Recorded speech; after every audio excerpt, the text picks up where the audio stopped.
နှုတ်ကပတ်တော်ရဲ့ခေါင်းစဉ်ကမေတ္တာရှိရာအိမ် a home where love dwells မေတ္တာနဲ့ပြည့်စုံနေတဲ့မေတ္တာနေထိုင်တဲ့အိမ်ဆိုတဲ့အဓိပ္ပာယ်ကိုရပါတယ်เนาะအဲ့တော့အိမ်လို့ပြောပြီးဆိုရင်ကျမတို့ဘယ်လိုမျိုးအဓိပ္ပာယ်ကိုဖွင့်ဆိုကြသလဲအိမ်လို့ပြောပြီးဆိုလို့ရှိရင်ခြံဘလောက်ကျယ်တယ်เนาะဒါမှမဟုတ်အဲ့ဒီအိမ်ကအုတ်နဲ့ဆောက်တာလားဒါမှမဟုတ်ထရံနဲ့လားတစ်သားနဲ့လားဒါမှမဟုတ်ကောက်ရိုးတွေနဲ့လှုပ်ထားတဲ့အိမ်မျိုးလားဒီလိုစဉ်းစားကြတဲ့သူတချို့ရှိတယ်အိမ်လို့ပြောပြီးဆိုရင်เนาะအိမ်မက်မကြတဲ့သူရှိတယ်ဘယ်လိုအိမ်မက်လဲဆိုတော့ငါအနေနဲ့တရက်ကြရင်တော့အိမ်လေးတစ်လုံးလိုချင်တယ်เนาะသမီးလေးမာတာထူပါဆိုတဲ့တခြင်းလေးသူငငယ်တုန်းကပေါ့နော်အိမ်လေးတစ်လုံးလိုချင်တယ်ဟလာအဲ့ဒီအိမ်လေးကတဲ့ခန်းနာဖို့လည်းမလိုပါဘူးတဲ့เนาะကျွန်မလည်းတခြင်းမရပါဘူးအဲ့တကြောင်ပဲရတယ်เนาะပြီးရင်သူစာသားလေးကျွန်မတစ်ချက်ဖတ်မိတဲ့အရာကဘာလဲဆိုတော့ကျင်နာတဲ့အိမ်လေးမောပန်းတဲ့အခါမှာအမောပြည့်စေတဲ့အိမ်လေးเนาะအရန်ကိုအဓိပ္ပာယ်ရှိတဲ့တခြင်းလေးပေါ့နော်အဲ့တော့ဘုရားကိုကိုးကွယ်တဲ့တခြင်းမဟုတ်ပေမဲ့မိသားစုနဲ့ဆိုင်တဲ့မေတ္တာကိုဖော်ကျူးထားတဲ့တခြင်းလေးဖြစ်တော့ကျွန်မတော်တော်လေးအဲ့ဒီတခြင်းလေးကိုနှစ်သက်ပြီးတော့သဘောကျတယ်ပေါ့အဲ့တော့အခုဒီနေရာမှာခရစ်ယာန်မိသားစုလို့ခေါ်တဲ့သခင်ယေရှုခရစ်တော်ကိုယုံကြည်လက်ခံထားတဲ့အိမ်တွေကတက်သားနဲ့ပဲစောက်စောက်တဲလိုပဲဖြစ်နေပါစေခမ်းနားပါတယ်ဆိုတဲ့နှစ်ပြန်သုံးပြန်အဆောက်အဦအထက်ပဒထက်ရှိနေတဲ့အဆောက်အဦဖြစ်နေပါစေမေတ္တာမရှိတဲ့အိမ်ဟာတဲ့အချင်းကြီးဖြစ်တယ်တဲ့တနည်းအားဖြင့်အခွန်တက်တက်ပဲဖြစ်တယ်လို့ပြောနေပါတယ်အဲ့တော့ကျွန်မမှတ်မိသေးတယ်ကျွန်မအရင်တုန်းက17နှစ်တိတိအိမ်ငါဘွားမှာပဲရုန်းကန်ခဲ့ရတဲ့အချိန်မှာเนาะကျွန်မဒါအမှုတော်ဆောင်ဖြစ်နေပြီလူတွေကျွန်မကိုသိနေပြီเนาะကျွန်မအတွက်ကျွန်မအိမ်မရှိပေမဲ့เนาะဒါကျွန်မရဲ့เนาะဒီနေ့เนาะအလုတ်တဲ့အခါမှာအမှုတော်ဆောင်တဲ့အခါမှာကျွန်မအားမငယ်ဘူးဒါပေမဲ့ကျွန်မရဲ့သားလေးတွေသမီးလေးတွေအတွက်ကျွန်မစိတ်ပူပန်ခဲ့တဲ့အရာတစ်ခုရှိတယ်အဲ့ဒါကဘာလဲဆိုငါကအိမ်ကိုငှားနေရတဲ့အတွက်ကြောင့်မလို့ကလေးတွေကဒါငါတို့နေခဲ့တဲ့အိမ်ငါတို့ချစ်ချင်းမြတ်တာနဲ့ကြီးထွားခဲ့ရတဲ့အမှတ်တရတွေရှိနေတဲ့နေရာဆိုတဲ့အရာလေးကိုနော်သူတို့မရလိုက်မှာကျွန်မဆိုတယ်အဲ့တော့အိမ်ပိုင်တာမပိုင်တာတဲ့အဲ့ဒီအသက်အမြုံလေးအဲ့ဒီနေရာမှာကြီးပြင်းခဲ့ရတဲ့အမှတ်တရလေးတွေကိုကျွန်မကသူတို့ကိုအပိုင်ရစေချင်တာပေါ့ဒါကြောင့်အိမ်ကြီးခန်းနာကြမလို့ဘူးအိမ်ကနော်ဟိုသူများတွေလိုမျိုးနှစ်ပြန်သုံးပြန်ရှိစရာမလိုဘူးဒါပေမဲ့လုံခြုံလေးနဲ့နော်ကျမတို့မိသားစုတွေအတူတူကနေလို့ရမယ်ဆိုရင်အိတ်ခမ်းလေးတစ်ခမ်းပဲဖြစ်ဖြစ်အိတ်ခမ်းလေးနှစ်ခမ်းပဲဖြစ်ဖြစ်အဆင်ပြေပြီဆိုတဲ့အတွေးလေးကျမမှာရှိခဲ့ဘူးတဲ့အဲ့တော့တခါတလေအိမ်ပြောင်းရပြီဆိုရင်ကျမမှတ်မိသေးတယ်စင်ကာပူမှာတော့ကျမစပြီးတော့အသက်ကလည်းငယ်သေးတဲ့အခါမှာအဲ့တော့အသက်23နှစ်လောက်ပဲရှိသေးတယ်အိမ်ပြောင်းပြီဆိုရင်ကျမမှာ luggage နဲ့အိမ်ပြောင်းရမယ်စက်ကူဘုံနဲ့အိမ်ပြောင်းရမယ်ဆိုတဲ့အရာကိုကျမလည်းငယ်သေးလို့လားမသိခဲ့ဘူးသူများအိမ်မှာတွားပြီးတော့မှဆရာစောနဲ့အတူတူနေခဲ့ဘူးတယ်အဲ့တော့ဒီအရာတွေအားလုံးကျမပြန်ပြောတဲ့အခါမှာနော်ဒါလေးကိုအားပေးချင်တာပါတချို့သောသူတွေအိမ်ငှားနေရတဲ့အချိန်မှာဝမ်းနေတဲ့သူတွေရှိမယ်စိတ်တက်ကြတဲ့သူတွေရှိမယ်ဘုရားငါ့ကိုကောင်းကြီးမပေးသေးဘူးလားဆိုပြီးတော့မှနော်ဘုရားကိုမေးခွန်းထုတ်တဲ့သူတွေရှိလိမ့်မယ်ကျမလေအိမ်ပြောင်းတဲ့အခါမှာကျမတို့အမှိုက်အိတ်တိလားကျမတို့အမှိုက်အိတ်ထဲမှာလေကလေးရဲ့ခေါင်းအုံးတွေစောင်းတွေကိုထည့်ပြီးတော့မှကျမအိမ်ကိုပြောင်းရွှေ့ခဲ့ရတဲ့အချိန်တွေလည်းရှိခဲ့ဘူးတယ်နော်အဲ့ကျွတ်အိတ်ကပြဲကြလို့အထဲတွေကကလေးရဲ့နှုတ်ဘူးတွေကလေးရဲ့ကစားကြတွေလိုက်ပြီးတော့ပြေးကောက်ရတဲ့အရာလည်းရှိသေးတယ်အဲ့တော့ပြောချင်တဲ့အရာတစ်ခုကဘာလဲဆိုတော့ညီကောင်မောင်နှမတို့ကျမတို့ရဲ့အသက်တာထဲမှာဒီလောကနဲ့ဆိုင်တဲ့အိမ်မပိုင်တော့လဲမိသားစုဖြစ်ခြင်းလို့ခေါ်တဲ့တကယ်ကိုနှွေးထွေးတဲ့အမှတ်တရတွေနဲ့ပြည့်စုံတဲ့ဖခင်ရဲ့ချစ်ချင်းမြတ်တာတွေနဲ့နားလည်ခြင်းတွေနဲ့ပြည့်စုံတဲ့အိမ်တစ်လုံးဖြစ်မယ်ဆိုရင်လုံလောက်ပြီကျမတို့ရဲ့မိသားစုတွေထဲမှာကြီးမားတဲ့ကောင်းကြီးမင်္ဂလာကြီးမားတဲ့အမွေအနှစ်လို့ပြောပြီးဆိုရင်ဘယ်အရာတွေကိုကျမတို့ကရည်ညွှန်းပြီးတော့တော့ကျမတို့ပြောကြမှာလေကြီးမားတဲ့ကောင်းကြီးမင်္ဂလာကြီးမားတဲ့အမွေကိုကိုယ့်ရဲ့မိသားစု generation ကိုခြံထားပေးခြင်းနဲ့ဆိုရင်ကျမတို့ထင်ထားတဲ့အိမ်ချမ်းမြေတွေမဟုတ်ဘူးနော်ကျမတို့အတွက်အကောင်းဆုံးသောစီးစိမ်ဥစ္စာနဲ့အမွေရတနာကဘာလဲဆိုတော့သားသမီးတွေအတွက်မေတ္တာဆိုတဲ့အမွေရတနာကိုပြန်လည်ပြီးတော့ပေးကမ်းနိုင်ခြင်းဖြစ်တယ်အာမင်အဲ့ဒီအရာကပဲလုံခြုံစေတယ်ဝမ်းမြောက်စေတယ်ငြိမ်သက်စေတယ်အာမင်ဒါကြောင့်မလို့ဒီနေ့ဒီမေတ္တာရှိရာအိမ်ဆိုတဲ့နှုတ်ကပတ်တော်နဲ့ကျမတို့သွားဖို့ရန်အတွက်ဒီနေ့နော်ဒီနေ့နှုတ်ကပတ်တော်ကိုကျမဖတ်ချင်တယ်အဲ့တော့ယောဟန်အခန်းကြီး15အခန်းငယ်9အခန်းငယ်12အခန်းငယ်13ယောဟန်ခရစ်အခန်းကြီး15အခန်းငယ်9အခန်းငယ်12အခန်းငယ်13တွေ့မယ်ဆိုရင်ကျမတို့ဒီမှာစာသားထိုးပေးထားတဲ့အတိုင်းအတူတူကဖတ်စီခြင်းနဲ့ခမဲတော်သည် ငါကိုချစ်တော်မူတဲ့ကဲ့သို့ငါသည်သင်တို့ကိုချစ်၏ငါ၏ချစ်ခြင်းမြတ်တာ၌တည်နေကြလောငါပညတ်ဟုမူကားငါသည်သင်တို့ကိုချစ်သည်နည်းတူသင်တို့သည်အချင်းချင်းချစ်ကြလောကိုအဆွေတို့အဖို့အလိုငါကိုအသက်ကိုစွန့်ခြင်းမြတ်တာထက်တာ၍မြတ်သောမြတ်တာသည်အဘယ်သူ၌မျှမရှိအဲ့တော့ကျမကရှင်ဟောန်ခရစ်ကိုလေ့လာနေတဲ့အခါမှာကျမတည်တည်ချာချာလေးစမ်းစစ်ကြည့်တော့ရှင်ဟောန်ခရစ်ထဲမှာသူအဓိကပြောထားတဲ့ main thing ပေါ့သူ့ရဲ့ရည်ညွှန်းချက်ကဘာလဲဆိုတော့မေတ္တာဆိုတဲ့အရာကိုကျွန်မသတိထားမိတယ်။ဘုရားသခင်မေတ္တာအကြောင်းကိုပြောတယ်။သခင်ယေရှုခရစ်တော်ရဲ့မေတ္တာအကြောင်းကိုပြောပြတယ်။ပြီးရင်ကိုယ်နဲ့ဆက်ဆိုင်သောသူကိုကိုယ်နဲ့အမျှချစ်တတ်စေဖို့ရန်အတွက်ပြောပြတဲ့အရာတွေအများကြီးရှိတယ်။ဟာမေတ္တာနဲ့ပတ်သက်တဲ့အရာမှာတကယ့်ကိုစုံစုံလင်းလင်းပေါ်ပြထားတဲ့ကျမ်းကနော်ဒီရှင်ဟောန်ခရစ်ဝင်ထဲမှာလည်းမြင်နိုင်ပါတယ်။အဲ့တော့အခုဒီနေရာမှာသခင်ယေရှုခရစ်တော်ကနော်သူကားတိုင်းကိုတက်ရတော့မဲ့ဒါအချိန်နီးလာပြီဒါပတ်သက်ခါပွဲနော်သူစားတဲ့အချိန်ပေါ့မကြခင်ယူဒရှကာယုတ်ကလည်းသူ့ကိုနော်ဒါတစ္ဆာဖောက်ပြီးတော့မှရန်သူရဲ့လက်ထဲကိုအနှံတော့မဲ့အချိန်ကာလဖြစ်တယ်အဲ့တော့အရေးကြီးတဲ့စကားကိုသူအထက်ခမ်းမမှာသူပြောတဲ့အချိန်ဖြစ်တယ်အဲ့တော့အထက်ခမ်းမလို့ပြောတဲ့အခါပါဆိုနှစ်ထပ်ရှိလို့အပေါ်တက်ကိုအထက်ခမ်းမလို့ခေါ်တာပေါ့နော်ဆိုတော့သူကဘာပြောလဲဆိုတော့ခမဲတော်ဖရာဟာတဲ့ငါ့ကိုချစ်တယ်လို့ပဲငါကမင်းတို့ကိုချစ်တယ်အဲ့တော့ကျွန်မနားလည်လိုက်တဲ့အရာတခုကချစ်ချင်းမြတ်တာဆိုတာကစီးစင်းမှုရှိနေတယ်အထက်ကနေလာပြီးတော့အောက်ကိုဆင်းတယ်ဒါကြောင့်မလို့ကျမတို့ရဲ့အသက်တာထဲမှာကျမတို့ရဲ့အိမ်ထဲမှာကျမတို့ရဲ့မိသားစုထဲမှာအသင်းတော်ထဲမှာအထက်ကနေချစ်ချင်းမြတ်တာမရောက်ရင်အောက်မှာလည်းချစ်ချင်းမြတ်တာမရှိဘဲနဲ့ပြိုကွဲတတ်တယ်ဒါကြောင့်မလို့ဒီနေ့အဲ့ဒီအရာကိုသခင်ယေရှုခရစ်တော်ကတတိယစေခြင်းတဲ့အတွက်ကြောင့်မလို့သူ့ရဲ့နောက်ဆုံးမှားကြားတဲ့စကားကငါခမဲတော်ငါ့ကိုတိတ်ချစ်တာတဲ့ဒီလိုပဲတဲ့အချစ်ခံရတဲ့ငါကလည်းမင်းတို့ကိုတိတ်ချစ်တယ်ဆိုတဲ့စကားကိုပြောတယ်အဲ့လိုပြောပြီးတော့မရက်သွားဘူးဘာဆက်ပြောလဲဆိုတော့ငါဤချစ်ချင်းမေတ္တာ၌တည်နေကြလော့အဲ့တော့အဲ့ဒီချစ်ချင်းမေတ္တာတွေကမထွက်သွားကြနဲ့အဲ့ဒီချစ်ချင်းမေတ္တာအထဲထဲမှာနေ့တိုင်းနေပါစကားပြောတဲ့အချိန်မှာလည်းချစ်ချင်းမေတ္တာသခင်ယေရှုအထဲထဲမှာပြောပါကျမတို့စဉ်းစားတွေးခေါ်တဲ့အခါမှာအလုတ်လုတ်တဲ့အခါမှာအမှုတော်ဆောင်တဲ့အခါမှာကိုယ့်ရဲ့သားသမီးတွေအတွက်ရှာဖွေကျွေးမွေးတဲ့အခါမှာကိုယ့်ရဲ့ညီကိုမောင်နှမတွေအတွက်အလုတ်ကျွေးပြရတဲ့အခါမှာချစ်ချင်းမေတ္တာထဲကနေအလုတ်လုတ်ပါလို့ပြောနေတာဖြစ်တယ်။တည်တယ်ဆိုတဲ့အရာကဘာကိုပြောတာလဲ။သိတယ်ဆိုတဲ့အရာကိုပြောနေတာမဟုတ်ဘူး။တည်တယ်ဆိုတဲ့အရာကနေ့စဉ်လှုပ်ရှားမှုတွေထဲမှာအဲ့ဒီချစ်ချင်းမေတ္တာအထဲမှာသွားလာပြီးတော့မှတည်ဆောက်တဲ့အရာကိုပြောနေခြင်းဖြစ်တယ်။အာမင်။ तू ကဘာဆက်ပြောလဲဆိုတော့သခင်ယေရှုကငါပညတ်ဟူမူကသခင်ယေရှုပေးတဲ့ပညတ်ဖြစ်တယ်နော်တချို့ကနော်ဒီနေ့ပညတ်တော်တွေကိုလက်မခံတော့ဆိုဒီယေရှုပြောတဲ့ပညတ်ကိုတည်တည်ချာချာနားထောင်ပါနော်အဲ့တော့ပညတ်ဆိုတဲ့ຢာကဘာကိုပြောနေတာလဲအမိန့်ကိုပြောနေခြင်းဖြစ်တယ်မဖြစ်မနေလှုပ်ဆောင်စေခြင်းနဲ့ဖခင်ရဲ့စန္ဒသခင်ယေရှုခရစ်တော်ရဲ့အလိုတော်ကိုပြောနေခြင်းဖြစ်တယ်ငါသည်သင်တို့ကိုချစ်သည်နည်းတူသင်တို့သည်အချင်းချင်းချစ်ကြလောဒါကြောင့်မလို့အိမ်ထဲမှာကျမတို့မိသားစုဝင်တွေကတယောက်ကိုတယောက်မချစ်ဘူးအဖေနဲ့အမေကစကားများတယ်မောင်နှမတွေကတယောက်ကိုတယောက်တတ်နေကြတယ်ဆိုရင်ကျမပြောပြမယ်ဒီလောကမှာရှိတဲ့သူတွေကဘလို့လို့ဖခင်သခင်ကချစ်ချင်းမြတ်တာအရှင်ဖြစ်တယ်လေဆိုတဲ့အရာကိုမြင်သွားကြမှာဒါကြောင့်မလို့ဒီနေ့ကျမတို့ကဖခင်ကောင်းမြတ်ကြောင်းကိုသချင်းနေနဲ့ဆိုနေတာထက်တရားတွေဟောနေတာထက်ကျမတို့တယောက်နဲ့တယောက်ချစ်ချင်းမြတ်တာနဲ့နေ့စဉ်စကားပြောပြီးတော့နေထိုင်သွားလာစားတောက်နေတဲ့အရာကပိုအရေးကြီးတဲ့သက်သေဖြစ်တယ်ဆိုတဲ့အရာကိုကျမမြင်စေချင်တယ်အာမင်ဒါကြောင့်သခင်ယေရှုကအဲ့ဒီအချစ်နဲ့ပတ်သက်ပြီးတော့မှအချင်းချင်းချစ်ပါဆိုတဲ့စကားလုံးကိုသူကဘယ်လိုပြောထားလဲဆိုတော့ကိုအဆွေတို့အဖို့လုံးကကိုအသက်ကိုစွန့်ခြင်းမြတ်တာထက်သာ၍မြတ်သောမြတ်တာသည်အဘယ်သူ၌မျှမရှိအဲ့တော့အချစ်ကိုဘယ်လိုပုံဖော်လဲဆိုတော့အသက်ပေးခြင်းနဲ့ပုံဖော်တယ်ဟဲ့အသက်ပေးခြင်းဆိုတာဘာကိုပြောတာလဲကိုအလိုစံထားကိုအောင်အီးပြီးတော့မှမလုတ်တော့ဘဲနဲ့เนาะဒါသိစေချင်တယ်ကိုရဲ့ဖြစ်ချင်တဲ့အရာတွေအားလုံးကိုညှင်းပယ်လိုက်ခြင်းဟ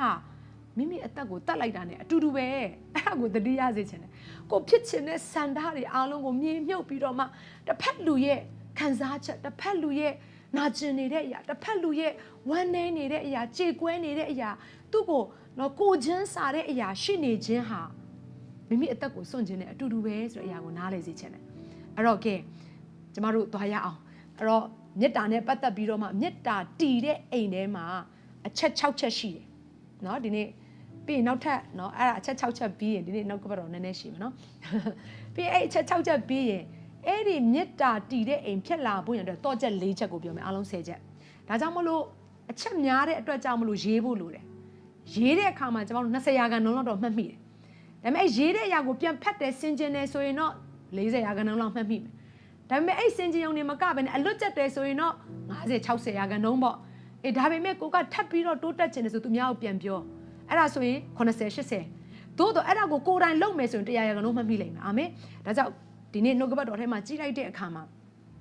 နော်ဒီနေ့သူ့ရဲ့နော်မေတ္တာ၌တည်နေစေဖို့ရန်အတွက်ဒီနေ့သင်ကြားထားတဲ့အရာတွေရှိတယ်အဲ့တော့ပထမတစ်ချက်ကပါလဲဆိုတော့ခရစ်တော်ဤတပည့်တော်ရှိရာအိမ်၌မေတ္တာရှိသည်အဲ့တော့သခင်ယေရှုခရစ်တော်ကိုမိမိရဲ့ကယ်တင်ပိုင်ရှင်နဲ့အရှင်သခင်အဖြစ်ယုံကြည်လက်ခံရုံနဲ့မပြီးဘူးယေရှုခရစ်တော်ရဲ့နှုတ်ကပတ်တော်အတိုင်းအသက်ရှင်လာတဲ့ရေးကြည့်သွားပြီနော်အသက်ရှင်နေတဲ့ခရစ်ယာန်တယောက်တနည်းအားဖြင့်ခရစ်တော်ရဲ့တပည့်တော်ဖြစ်နေတဲ့သူရဲ့အိမ်မှာမေတ္တာဆိုတာရှိတယ်အဲ့တော့ကိုယ့်ရဲ့အိမ်ထဲမှာချစ်ချင်းမေတ္တာလို့ခေါ်တဲ့အရာမရှိနေဘူးဆိုရင်ကျိန်းသေးတယ်သင်ခရစ်တော်ရဲ့တပည့်ဖြစ်ဖို့ရန်အတွက်သင်ကြားမှုနှိတ်ချခြင်းနဲ့ခံယူမှုအဲ့ဒီအရာတွေအားလုံးကိုသင်ရဲ့အသက်တာထဲမှာလိုအပ်နေတယ်လို့ဖခင်ကသင်ကိုရည်ညွှန်းနေတာဖြစ်တယ်ကျမကိုရည်ညွှန်းနေတာဖြစ်တယ်ဆုံးမနေတာဖြစ်တယ်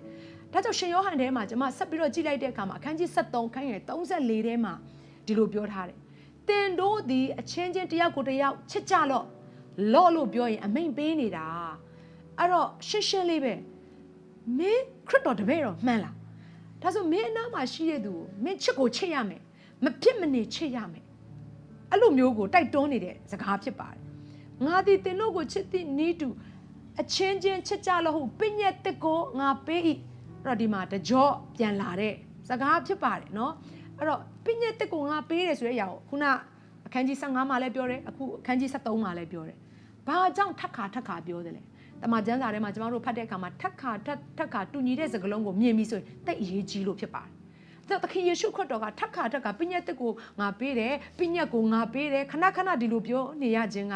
ကျမတို့စိတ်ဝိညာဉ်ထဲမှာအလွတ်မှတ်မိနိုင်တဲ့အထိသခင်ယေရှုခရစ်တော်ကတတိပေးနေခြင်းဖြစ်တယ်။အာမင်။ဒါကြောင့်မလို့သင်ကို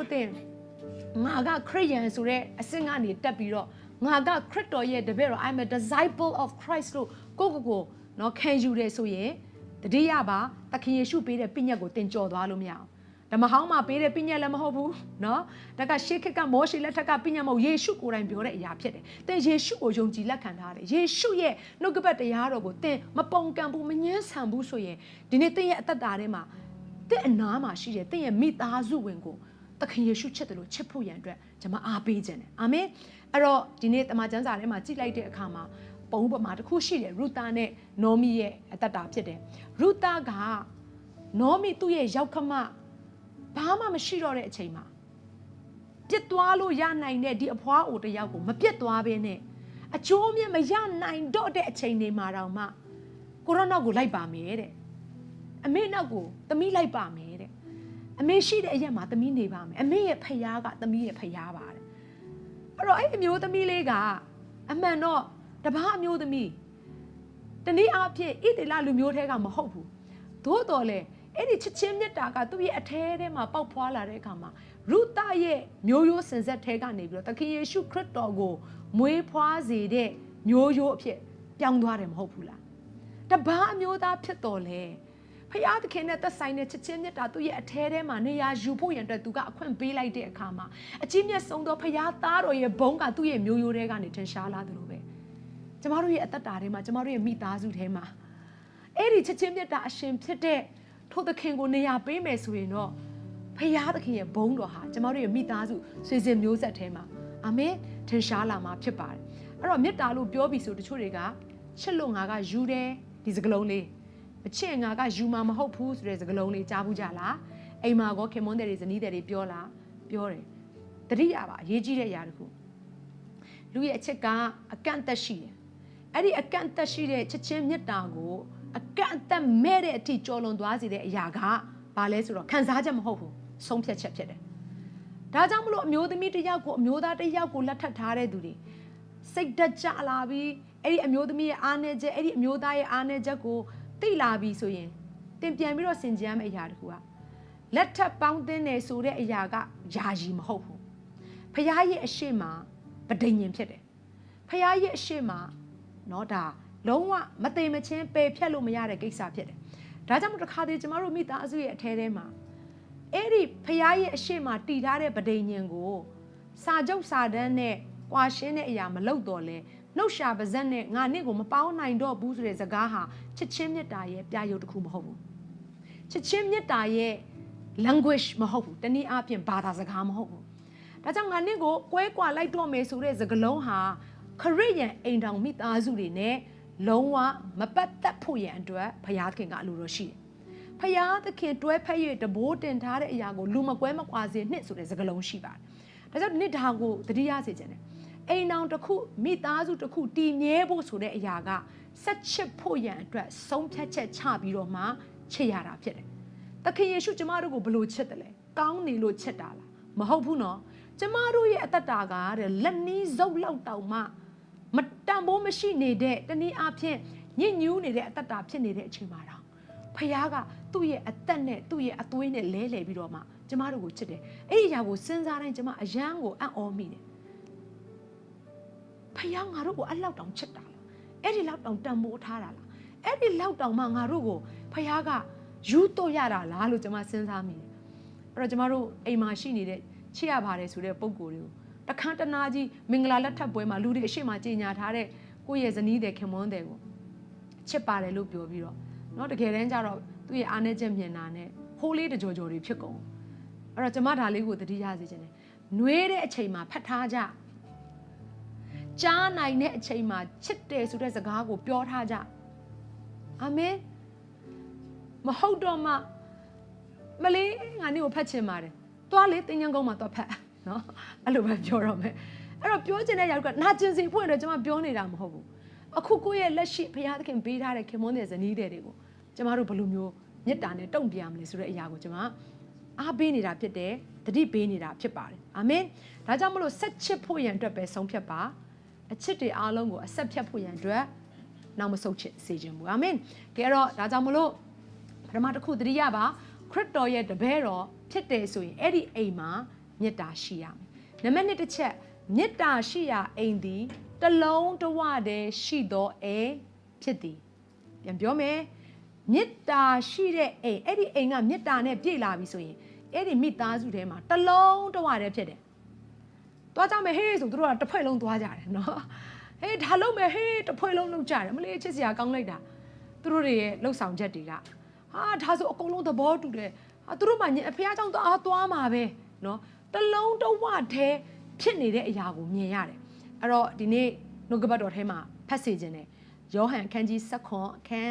အခန်းငယ်1အခန်းငယ်9အခန်းငယ်7အဲ့တော့ကျွန်မရှင်ယောဟန်ကိုလေ့လာနေတယ်ဆိုတော့အဲ့ဒါလေးကိုကျွန်မမိမောင်းထိုးပြတာပေါ့နော်ရှင်ယောဟန်တွေကရတဲ့အရာလေးတွေကဲကျွန်မတို့အတူတူကနှုတ်ကပတ်တော်ကိုဖတ်ရအောင်ထို့သောမိန့်တော်မူပြီးမှယေရှုသည်ကောင်းကင်သို့ကြည့်မျှော်၍အိုအဖကျွန်ုပ်အချိန်ရောက်ပါပြီသူတို့အဖို့လို့ငါကျွန်ုပ်ဆုတောင်းပါ၏လောကီသားတို့အဖို့အလိုငါဆုတောင်းသည်မဟုတ်ပါကျွန်ုပ်အားပေးတော်မူသောသူတို့သည်ကိုရောဤလူဖြစ်သောကြောင့်ထိုသူတို့အဖို့အလိုငါဆုတောင်းပါ၏ယခုမှစ၍ကျွန်ုပ်သည်ဤလောက၌မရှိပါဤသူတို့မူကားဤလောက၌ရှေ့ရကြပါမည်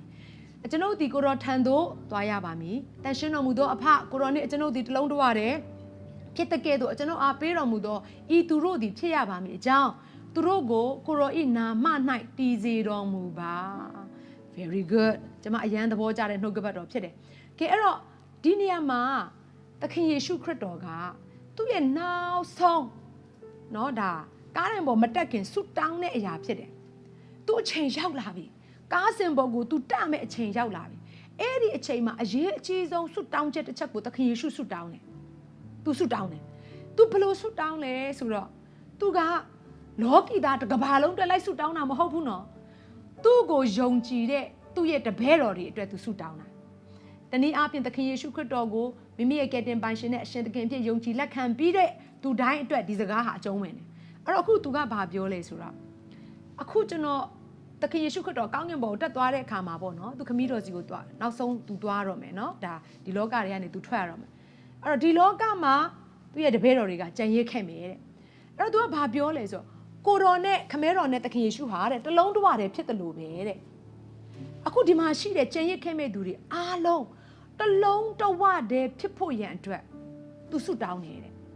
ဘယ်ထဲမှာတလုံးတဝတယ်ဖြစ်ဖို့ရန်အတွက်လဲဆိုတော့ကိုတော့ရဲ့ခမဲတော်ရဲ့နာမ၌တည်စီဖို့ရန်အတွက်တဲ့။အိုးနှုတ်ကပတ်တော်အရန်နဲ့နေတယ်နော်။သခင်ယေရှုရဲ့ဆုတောင်းချက်ကိုကျမတော်တော်သဘောကျတယ်။သခင်ယေရှုကလေကားတိုင်းမတက်ခင်သူ့ရဲ့တပည့်တွေအတွက်ဆုတောင်းတဲ့အခါမှာအောင်မြင်ကြပါစေချမ်းသာကြပါစေ။ဒါမှဒီလောကကြီးတစ်ခုလုံးကအိုးကျွန်တော်ဟာခမဲတော်ဖခင်ဆီလွတ်ထားတဲ့ဖခင်သားတော်ဖြစ်မယ်ဆိုတဲ့အရာကိုသူတို့ကနေသိမယ်လို့မပြောသွားဘူးဟယ်လို very powerful နော်သူပြောသွားတဲ့အရာကဘာလဲတလုံးတဝတည်းဖြစ်ဖို့ရန်အတွက်တယောက်နဲ့တယောက်ချစ်ချင်းမြတ်တာထဲမှာနေတက်စေဖို့ရန်အတွက်ပဲဆုတောင်းခဲ့တာဖြစ်တယ်။ဘာကြောင့်လဲဆိုတော့သခင်ယေရှုသိတယ်မာနကဒီနေ့ယုံကြည်သူတွေကိုအပြင်ကနေချင်းချောက်ပြီးတော့ဖြက်စီးလို့မရဘူးဆိုရင်အတွင်းထဲမှာစိတ်ဝမ်းကွဲသွားအောင်လုပ်တယ်အဲ့လိုကွဲသွားပြီဆိုတာနဲ့ငြိမ်သက်ခြင်းမရှိတော့ဘူးငြိမ်သက်ခြင်းမရှိဘူးဆိုဝမ်းမြောက်ခြင်းဆုံးရှုံးပြီဝမ်းမြောက်ခြင်းကခွန်အားတယ်ဝမ်းမြောက်ခြင်းမရှိတော့ဘူးဆိုဒီပုဂ္ဂိုလ်တွေဒီလောကကိုပြောင်းပြန်လှန်နိုင်ဖို့ရန်အတွက်လောကကိုမှောက်လန်တဲ့သူတွေအနေနဲ့သူတို့အသက်ရှင်လို့မရတော့ဘူးညီကိုမောင်နှမတို့ကျမတို့မိသားစုတွေ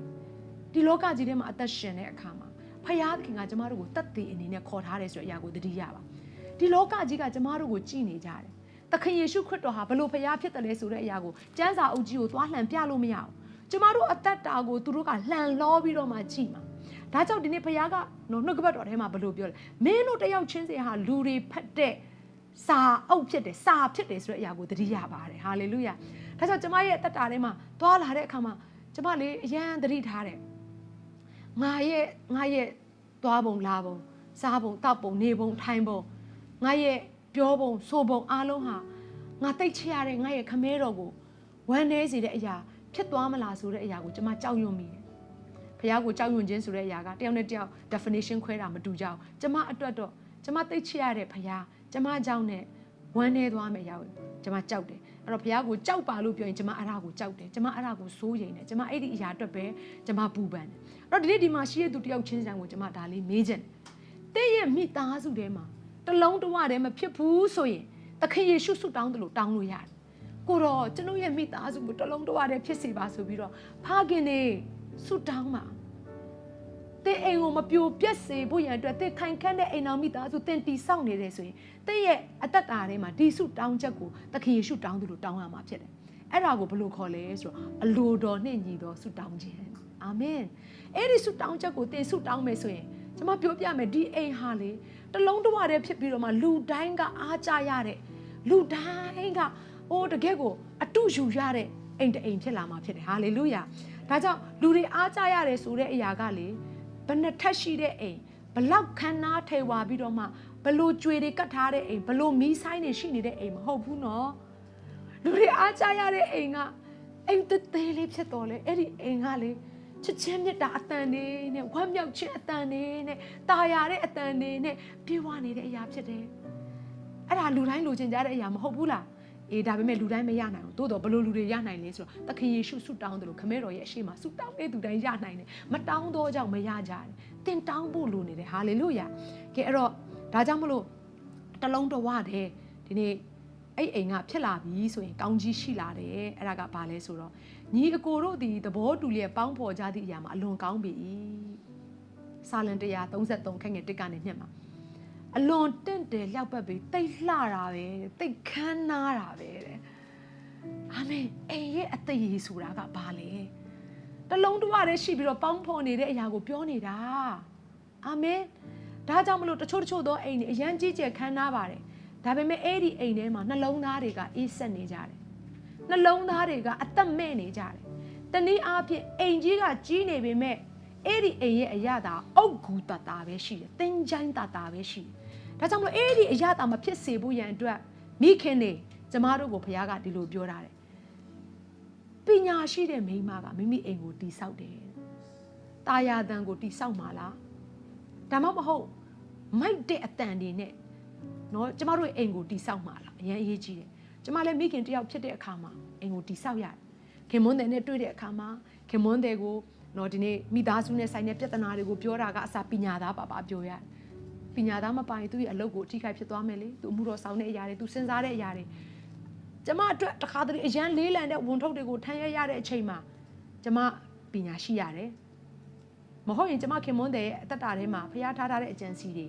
ကျမကြောင့်နဲ့အနှောက်အယှက်ဖြစ်သွားနိုင်ကြအကြောင်းရှိတယ်ဒီလိုပဲကျမရဲ့သားသမီးတွေကိုကျမကြည့်တဲ့အခါမှာကျမအတွက်ဝန်ထုတ်လေးရတဲ့အရာတွေရှိတယ်သားသမီးရှိတဲ့သူတိုင်းကိုချင်းစာမယ်လို့ကျမယုံကြည်တယ်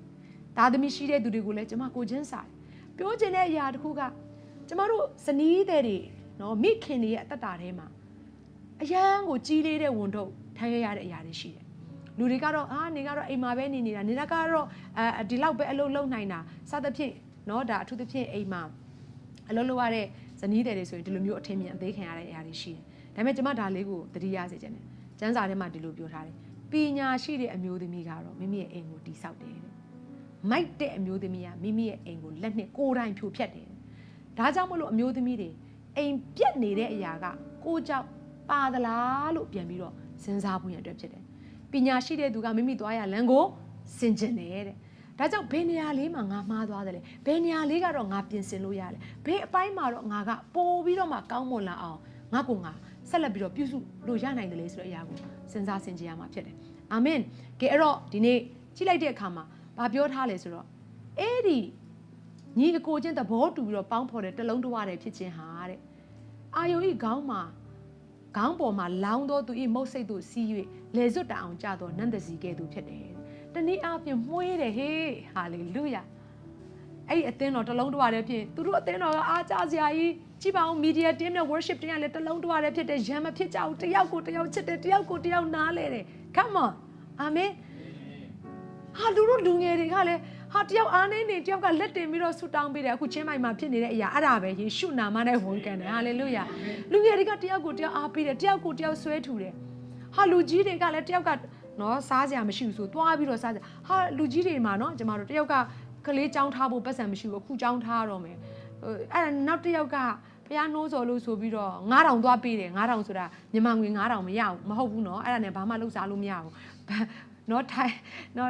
ဘတ်ငွေကိုပြောတာဖြစ်တယောက်အတွက်တော့9000ကတေးလေးဒါပေမဲ့နောက်တယောက်အတွက်တော့9000ကအရန်ကိုကြီးမားလွန်းတယ်တယောက်အတွက်9000ဆိုတဲ့အရာတစ်ခါစားစားတော့မလောက်ဘူးဒါပေမဲ့နောက်တယောက်အတွက်9000ကတော့ကောင်းငင်ဘော်ကနေကောင်းကြီးတုတ်ကြီးပြုတ်ကျလာသလိုပဲအဲ့တော့ပြောချင်တဲ့အရာတွေကအဲ့ဒီလိုမျိုးချစ်ချင်းမြတ်တာတွေကအခုဂျေဇုတော်အပြင်သစီးချင်းမိုင်မှာဖြစ်နေတယ်ဟာလေလုယာဝမ်းမြောက်စရာပဲတယောက်ကအိမ်ပြောင်းမယ်ဆိုဟိုအသင်းဟုတ်ဆရာကအစာလိုက်ပြီးတော့အထုပ်အပိုးတွေရွက်ပေးတယ်အခုဒီမှာကြည့်ကျမတို့ GFOC လုပ်တယ်ဒါပြီးရင်ကျမတို့အားလုံးနေ့လယ်တွေကနော်တချို့ဆိုလာကြတယ်ညနေတွေကရောက်လာတယ်ထမင်းမစားရသေးဘူးကျမအိမ်မှာထမင်းပေါင်းကိုအကြီးကြီးနဲ့ချက်ထားတယ်ဆရာအီလီရှေကသူ့ကိုယ်တိုင်ငါးတွေကြော်ဟောသားတွေချက်ပြီးတော့ယူလာတယ်ဟာတခါလေဆရာအီလီရှေအစင်မပြေဘူးဆိုကျမကိုယ်တိုင်ချက်ပြုတ်တယ်ဘာကြောင့်လို့ထင်လဲတလုံးတဝရတယ်ရှိနေလို့ငါဘိုက်စားတယ်လို့ तू ဘိုက်စားမှာပဲဆိုတော့ကိုချင်းစားစိတ်ရှိနေလို့တလုံးတဝရတယ်ရှိတဲ့အိမ်ထဲမှာကိုချင်းစားစိတ်ဆိုတာရှိတယ်အဲ့ဒါကိုကျမ်းစကားအရာတနာချင်းပြုနာစိတ်လို့လည်းခေါ်တယ်ညီကောင်မောင်နှမတို့အာမင်ဒါကြောင့်မလို့ဒီနေ့အခုလိုမျိုးမိသားစုနဲ့ရှိရတဲ့အချိန်မှာတန်ဖိုးထားကြပါအခုဆိုဖိလစ်ပင်းမှာကျွန်မအရန်တနာတယ်မြန်မာနိုင်ငံမှာဖြစ်ခဲ့တဲ့ညီငလင်လောက်တာတဲ့ပို့ပြီးတော့ဆိုးတဲ့အခြေအနေသူတို့ကြုံရတယ်ပေါ့နော်ဆိုတော့အရန်ကိုတနာစရာကောင်းတယ်နှစ်ခါဇက်တိုက်နော်ဒီနေ့အကြီးကြီးလှုပ်တဲ့အရာတွေဖြစ်တဲ့အသင်းဖြစ်တဲ့အရာတွေကလည်းနေ့တိုင်းပဲပေါ့နော်အချိန်တိုင်းဖြစ်တယ်အဲ့တော့မိသားစုတွေပြိုကွဲကြတယ်အခုပဲမြင်တယ်အခုပဲပျောက်ကွယ်သွားကြတယ်ဒါကြောင့်မလို့နေ့မြင်ညပျောက်ဖြစ်နေတဲ့တင့်ရဲ့မိသားစုကိုအခုမှအချိန်မပေးရင်ဘယ်တော့အချိန်ပေးမှာလဲမနေ့ကနေကြောင်းသွားတက်ဖို့ထွက်သွားတယ်ညနေအိမ်ပြန်မရောက်လာတော့မနေ့မှအလုပ်သွားဖို့ထွက်သွားတယ်ညနေခင်မွန်းတယ်ပြန်မရောက်တော့သမီးလေးပြန်မရောက်တော့ဇနီးတယ်ပြန်မရောက်တော့ဒါကြောင့်မလို့ကျမတို့ဒီအချိန်မှမချစ်ဘဲအချိန်သွားချစ်မှာလဲလောကမှာအခေါင်းပါဆုံးအရှားပါဆုံးကဘာလဲသိလားမေတ္တာမရှိလို့အဲ့ဒီအိမ်မှာတလုံးတဝတည်းမဖြစ်ကြမာနဆိုတဲ့အရာတွေထောင်လွှားမှုတွေဖြစ်လာတာဖြစ်တယ်ဒါကြောင့်မလို့အဲ့ဒီမေတ္တာရဲ့ဆန့်ကျင်ဘက်ကမာနဖြစ်တယ်မာနလည်းဖြစ်တယ်အာမင်မုန်းတီးခြင်းလည်းဖြစ်တယ်ဒါကြောင့်မလို့အဲ့ဒီအရာတွေအားလုံးကိုအိမ်ထဲကနေနှင်ထုတ်ရအောင်တလုံးတဝတည်းဖြစ်ခြင်းဆိုတဲ့အရာကိုကျွန်မဥပမာလေးတစ်ခုပြောပြမယ်အခုသူတို့စန္ဒယာတီးတယ်နော်အခုစန္ဒယာတီးဆိုခေါင်းထဲမှာစန္ဒယာရောက်လာပြီခလောက်88ခုရှိတယ်တတန်နဲ့တတန်လုံးဝမတူဘူးဒါပေမဲ့အဲ့ဒီမတူညီတဲ့အရာတွေအားလုံးတလုံးတဝတည်းပေါင်းလိုက်တဲ့အခါမှာလှပတဲ့တန်စင်လေးဖြစ်လာကဲအခုတီးကြည့်ပါဦးစန္ဒယာတီးပါအောင်လှလှလေးတီး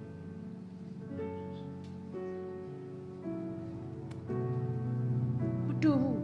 ဒါ ကြောင့်မတူတဲ့အရာတွေရှိနေလို့ငါရဲ့စန့်ကျင်ဘက်ဆိုပြီးတော့ခြံထားခဲ့လို့မရဘူးသူ့ရဲ့အားနည်းချက်ကအမှန်တော့ကိုယ့်ကိုနှိမ့်ချတတ်စေဖို့ရန်အတွက်ကိုယ့်ကိုသီးခံတတ်စေဖို့ရန်အတွက်ဖယားသခင်ကတေးသေးချာချာကိုယ့်အတွက်ပြင်ဆင်ပေးတဲ့ကောင်းကြီးမင်္ဂလာတစ်ခုဖြစ်နိုင်တယ်အာမင်ကျမအိမ်မှာကျမသိချရတဲ့သမီးလေးတစ်ယောက်ရှိတယ်နှစ်ရှိပြီတစ်ခါမှမမှတ်မိဘူးဒါပေမဲ့ကျမအရန်တုံးတက်တယ်ကျမအရန်စိတ်ရှည်လာတယ်ကျမအရန်သီးခံတက်လာတယ်နောက်ဆုံးကျမကဒေါသမထွက်တော့ပဲနဲ့God bless you လို့ပြောလာနိုင်တယ်တမင်တက်တက်နော်ကြိမ်ကျင်လို့အဲ့လိုစန့်ကျင်မဲ့ပြောတဲ့အရာမဟုတ်ဘူးနော် Okay အဲ့တော့သူလည်းပြောတယ်တမီးလဲတော်တော်လေးနော်အားနာပါတယ်ပေါ့နော်ဒါပေမဲ့ပြောချင်တဲ့အရာတခုကကျမကသာသူ့ရဲ့အားနည်းချက်ကိုဖိမယ်ဆိုရင်ကျမဘက်ကတိုးတက်လာတဲ့အရာဘာလဲသိလားဒေါသနဲ့ခါတီးခြင်းနဲ့မုံတီးခြင်းနဲ့အော်ဟင်းငေါငွေခြင်းတွေပဲတိုးတက်လာတော့ကျမအဲ့ဒါကိုရအောင်တီးကန်တခါလည်းမက2နှစ်လေနော်2နှစ်ဆိုတာတနေ့မှာအမ9ခုလောက်တယ်ထောင်းဒါတော်တော်များတယ်နော်အဲ့သမီးလေးကိုကျမချစ်ပါတယ်သူလည်းကျမကိုသိချစ်တာကျမတို့နှစ်ယောက်ကခွဲလို့မရအောင်နော်သူ့ကိုလည်းသမီးအရင်လို့ချစ်တယ်သူကလည်းကိုယ့်ကိုမိခင်အရင်လို့ချစ်တယ်ပေါ့နော်အဲ့တော့ပြောချင်တဲ့အရာကတလုံးတွားတယ်ရှိဖို့ရန်အတွက်ဆက်ချစ်ဖို့ရန်အတွက်ရွေးချယ်တဲ့အတွက်ကြောင့်မလို့ပြိုကွဲခြင်းဆိုတာမရှိဘူးအာမင်ကဲအဲ့တော့ဒါကြောင့်တတိယပါမိသားစုထဲမှာအကျင့်မတူနိုင်ဘူးအသင်းတော်တွေထဲမှာဇယိုက်မတူတဲ့သူတွေအများကြီးရှိတယ်ဒါပေမဲ့အဲ့ဒီလူတွေအားလုံးပေါင်းလိုက်ပြီဆိုရင်လှပတဲ့တန်စင်တွေထွက်လာတယ်လှပတဲ့ကိုးကွယ်ခြင်းတွေဘုရားရဲ့အရှိကိုရောက်သွားစေတယ်အာမင်မိုးရနဲ့နန္ဒစီကဲ့သို့ဖြစ်သွားစေတယ်ကဲတတိယတစ်ခုဆက်သွားမယ်နော်မဟုတ်ရင်လည်းပြီးမှမဟုတ်တော့ကဲသုံးကပါလို့ဆိုမေတ္တာရှိရာအိမ်၌ဘုန်းတော်ထင်ရှားသည်ဟာလေလုယာမေတ္တာရှိရာအိမ်မှာဘာရှိလဲဘုရားဘုန်းရှိတယ်အဲ့တော့ကဲယောဟန်ခန်းကြီး7အခန်းငယ်22ယောဟန်မယ်နော်ကဲဆက်ပြီးဖတ်ရအောင်ကျွန်ုပ်တို့သည်တလုံးတဝတည်းဖြစ်တဲ့ကဲ့သို့သူတို့သည်လည်းတလုံးတဝတည်းဖြစ်ကြစေရန်ကျွန်ုပ်အားကိုတော်ပေးတော်မူသောဘုန်းအသရေတော်ကိုသူတို့အားကျွန်ုပ်ပေးပါပြီဟယ်လိုအရင်ရေးကြည့်တယ်နော်ခမဲတော်ဖရားပေးထားတဲ့ဘုန်းအသရေကိုတားတော်ဖရားကငါတို့ပြန်ပေးတယ်ဘုန်းအသရေတော်ကိုသူတို့ကိုပေးပါပြီတဲ့အဲ့တော့တတိယစေခြင်းနဲ့သခင်ယေရှုခရစ်တော်ကျမတို့တရားချင်းစီတိုင်းကိုပေးဖို့ရန်အတွက်လာတဲ့အရာကသူ့ရဲ့ဘုန်းဖြစ်တယ်အာမင်အဲ့တော့သခင်ယေရှုခရစ်တော်ရဲ့အသွေးနဲ့အသက်နဲ့ရွေးဝယ်ပြီးတော့မှကောင်းကင်ဘုံစည်းစိမ်ကိုစွန့်ပြီးတော့မှသူ့ရဲ့အကောင်းဆုံးဆိုတဲ့ဘုံတကိုးတော်တွေငါတို့ကိုပေးတယ်ဆိုတဲ့အရာကတယောက်ကိုတယောက်အနိုင်ကျင့်မှုမှမဟုတ်တာဘုံဆိုတာတကိုးကိုပြောနေတာပေါ့ဘုံဆိုတဲ့အရာတက်နိုင်ခြင်းဆိုတဲ့အရာကိုပြောတာပေါ့ဘုံဆိုတဲ့အရာကတကယ်ကိုသူများမလုံနိုင်တဲ့အရာတွေပေါ့ကဲအဲ့ဒီဘုံရလာပြီဆိုရင်အဲ့ဒီတကိုးတွေရလာပြီဆိုရင်ငါနာမည်ကြီးဖို့လားငါကောင်းစားဖို့ငါအထက်မှနေရဖို့လားမဟုတ်အဲ့ဒီအရာသူများကိုပြန်ပြီးတော့ကောင်းချီးပေးဖို့သူများကိုပြန်ပြီးတော့ဆွဲထူဖို့သူများကိုပြန်ပြီးတော့မှအားနေသူကိုနှစ်သိမ့်ဖို့ရန်အတွက်ကြေကွဲနေတဲ့မျက်ရည်ကိုတုပ်ပေးဖို့ရန်အတွက်ဘုရားကကျမတို့ကိုအဲ့ဒီတော်တက်ခြင်းတွေအဲ့ဒီအစွမ်းတတ္တိတွေအဲ့ဒီခွန်အားပလတွေအဲ့ဒီဉာဏ်ပညာတွေအဲ့ဒီတကိုးတွေကိုကျမတို့ကိုပေးထားတာဖြစ်တယ်အာမင်တန်လို့လားအမှန်တော့တန်လို့မဟုတ်ဘူးမထိုက်တန်တော့လေအားနေတော့လေချစ်ဖို့မကောင်းတော့လေအချိန်ချင်းလိန်တက်တော့လေအချိန်ချင်းနောင်တရပါတယ်လို့ပြောပြီးတော့မှတောင်းပန်ခဲ့တော့လေနောင်တမရခဲ့တော့လေဖခင်ကကျမတို့ကိုတန်ဖိုးထားပြီးတော့မှသူ့ရဲ့ဘုန်းကိုပေးတယ်ဒါကြောင့်အဲ့ဒီဘုန်းတည်ရင်လည်းကျမတို့ဟာတစ်ဖက်ဘေးနားမှာရှိတဲ့သူတွေကိုပြန်ပြီးတော့မှချစ်တတ်မယ်ဆိုရင်ကျမတို့ရဲ့အိမ်ကျမတို့ရဲ့မိသားစုဟာအပြစ်တင်တဲ့အိမ်မဟုတ်တော့ဘူးခွင်လွတ်တတ်တဲ့အိမ်ဖြစ်လာမယ်စကားများတဲ့အိမ်မဟုတ်တော့ဘူးဖခင်ထံ၌စကားပြောတဲ့ဆုတောင်းတဲ့အိမ်ဖြစ်လာလိမ့်မယ်အဲ့ဒီအချိန်မှာဘလို့ပုံစံဖြစ်လာမလဲဖခင်ဘုန်းထင်ရှားတယ်ဆိုတဲ့အရာလေလာလေတနေ့လုံးမှာနေရဲ့အလင်းအောင်ဘာလို့လဲကျမတို့သိပ္ပံမှာစုပ်ယူတယ်လာမှာကိုယ်ပိုင်အလင်းမရှိဘူးဒါပေမဲ့ညဘက်ပြန်ရောက်ပြီဆိုရင်အဲ့ဒီစုပ်ယူထားတဲ့နေရဲ့အလင်းကိုလာပြန်ပြီးတော့မှထင်ရှားသလိုပဲကျမတို့ဟာအထက်ကတက်ရောက်တဲ့ဘုရားရဲ့မေတ္တာတော်ဘုရားရဲ့ဘုန်းတကိုးတော်ထဲမှာကျမတို့နေရာချမယ်ဆိုရင်ကျမတို့ရဲ့အသက်တာအားဖြင့်လူတွေဟာဘုရားဘသူဖြစ်တယ်လေဆိုတဲ့အရာကိုပြန်လည်မြင်သွားမှာဖြစ်တယ်အာမင် ဒါကြောင့်ဒီလောကအတွက်အကောင်းဆုံးသောသက်သေခံချက်ဟာကျမတို့မိသားစုတွေတယောက်ကိုတယောက်ချစ်ပြီးတော့မှဘုရားရဲ့ဘုန်းတော်ကိုကြိုဆိုပြီးတော့ဘုရားမျက်မှောက်တော်ထဲမှာနေ့စဉ်သွားလာခြင်းဖြစ်တယ်။အာမင်။ဒါကြောင့်မိသားစုကဘုရားမြတ်တာကိုထင်ဟပ်ဖို့ရန်အတွက်ဘုရားသခင်ကခေါ်ထားတာ။အဲ့ဒါမိသားစုတိုင်းရဲ့ခေါ်ခြင်းဖြစ်တယ်။ကျွန်တော်ရဲ့မိသားစုကိုဘုရားသခင်ကဘာအတွက်အလိုရှိတယ်လဲလို့သင်စဉ်းစားနေတယ်ဆိုရင်အဖြေတစ်ခါတည်းပြီးလိုက်မယ်။ဘုရားဘုန်းတော်ထင်ရှားဖို့ရန်အတွက်သင်ကိုခေါ်ထားတာဖြစ်တယ်။သင်ရဲ့မိသားစုကိုခေါ်ထားတာဖြစ်တယ်။နံပါတ် 4မေတ္တာရှိရာအိမ်သည်လောကအတွက်သက်သေဖြစ်သည်ယောဟန်73:35ကိုဖတ်ရအောင်သင်တို့သည်အချင်းချင်းချစ်ကြလျင်လူအပေါင်းတို့သည်ထိုမေတ္တာကိုထောက်၍သင်တို့သည်ငါ၏တပည့်ဖြစ်သည်ကိုသိရကြလိမ့်မည်ဟုမိန့်တော်မူ၏အာမင်ငါတို့အချင်းချင်းချစ်လျင်လူအပေါင်းတို့သည်ထိုမေတ္တာကိုထောက်၍ငါတို့ဖခင်တပည့်ဖြစ်တယ်ဆိုတာသိမယ်ငါတို့သည်နမိတ်လက္ခဏာကိုပြုနိုင်လျင်အဲ့လိုမပြောသွားဘူး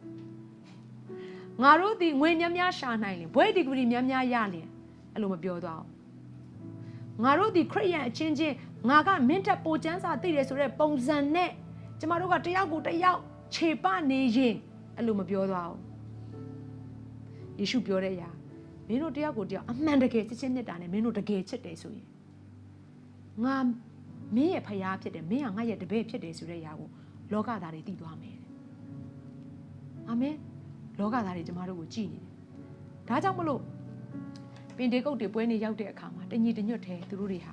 ဘုရားရဲ့မျက်မှောက်တော်ထဲမှာစုဝေးတဲ့အခါမှာအဲ့ဒီမှာလူ3000ပြောင်းလဲတယ်နော်။တညီတညွတ်သေးဟာလေလုယာမေတ္တာထဲမှာစုယုံတဲ့အခါအာမင်အဲ့တော့အခန်းငယ်23မှာကျွန်မဆက်ပြီးဖတ်ခြင်းတယ်အခန်းကြီး7ယောဟန်7:23မှာအကျွန်ုပ်သည်သူတို့၌ရှိ၍ကိုတော်သည်အကျွန်ုပ်၌ရှိပါ၏ဤဒီကသူတို့ကိုတလုံးတဝတည်း၌ပြီးပြည့်စုံစေရန်တလုံးတဝထဲမှာပြီးပြည့်စုံစေဖို့ရန်အတွက်တဲ့ဖြစ်ပြီးကိုတော်ဒီအကျွန်ုပ်ကိုဆေလွတ်တော်မူကြောင်းနဲ့အကျွန်ုပ်ကိုကိုတော်ချစ်တဲ့ကဲ့သို့သူတို့ကိုလည်းချစ်တော်မူကြောင်းကိုလောကီသားတို့သိကြစေရန်ဖြစ်သည်လောကီသားတွေကိုဖျားချစ်တယ်ဆိုတာကိုသိစေဖို့ရန်အတွက်ငါတို့အချင်းချင်းချစ်ရမယ်တသက်ခံကြတယ်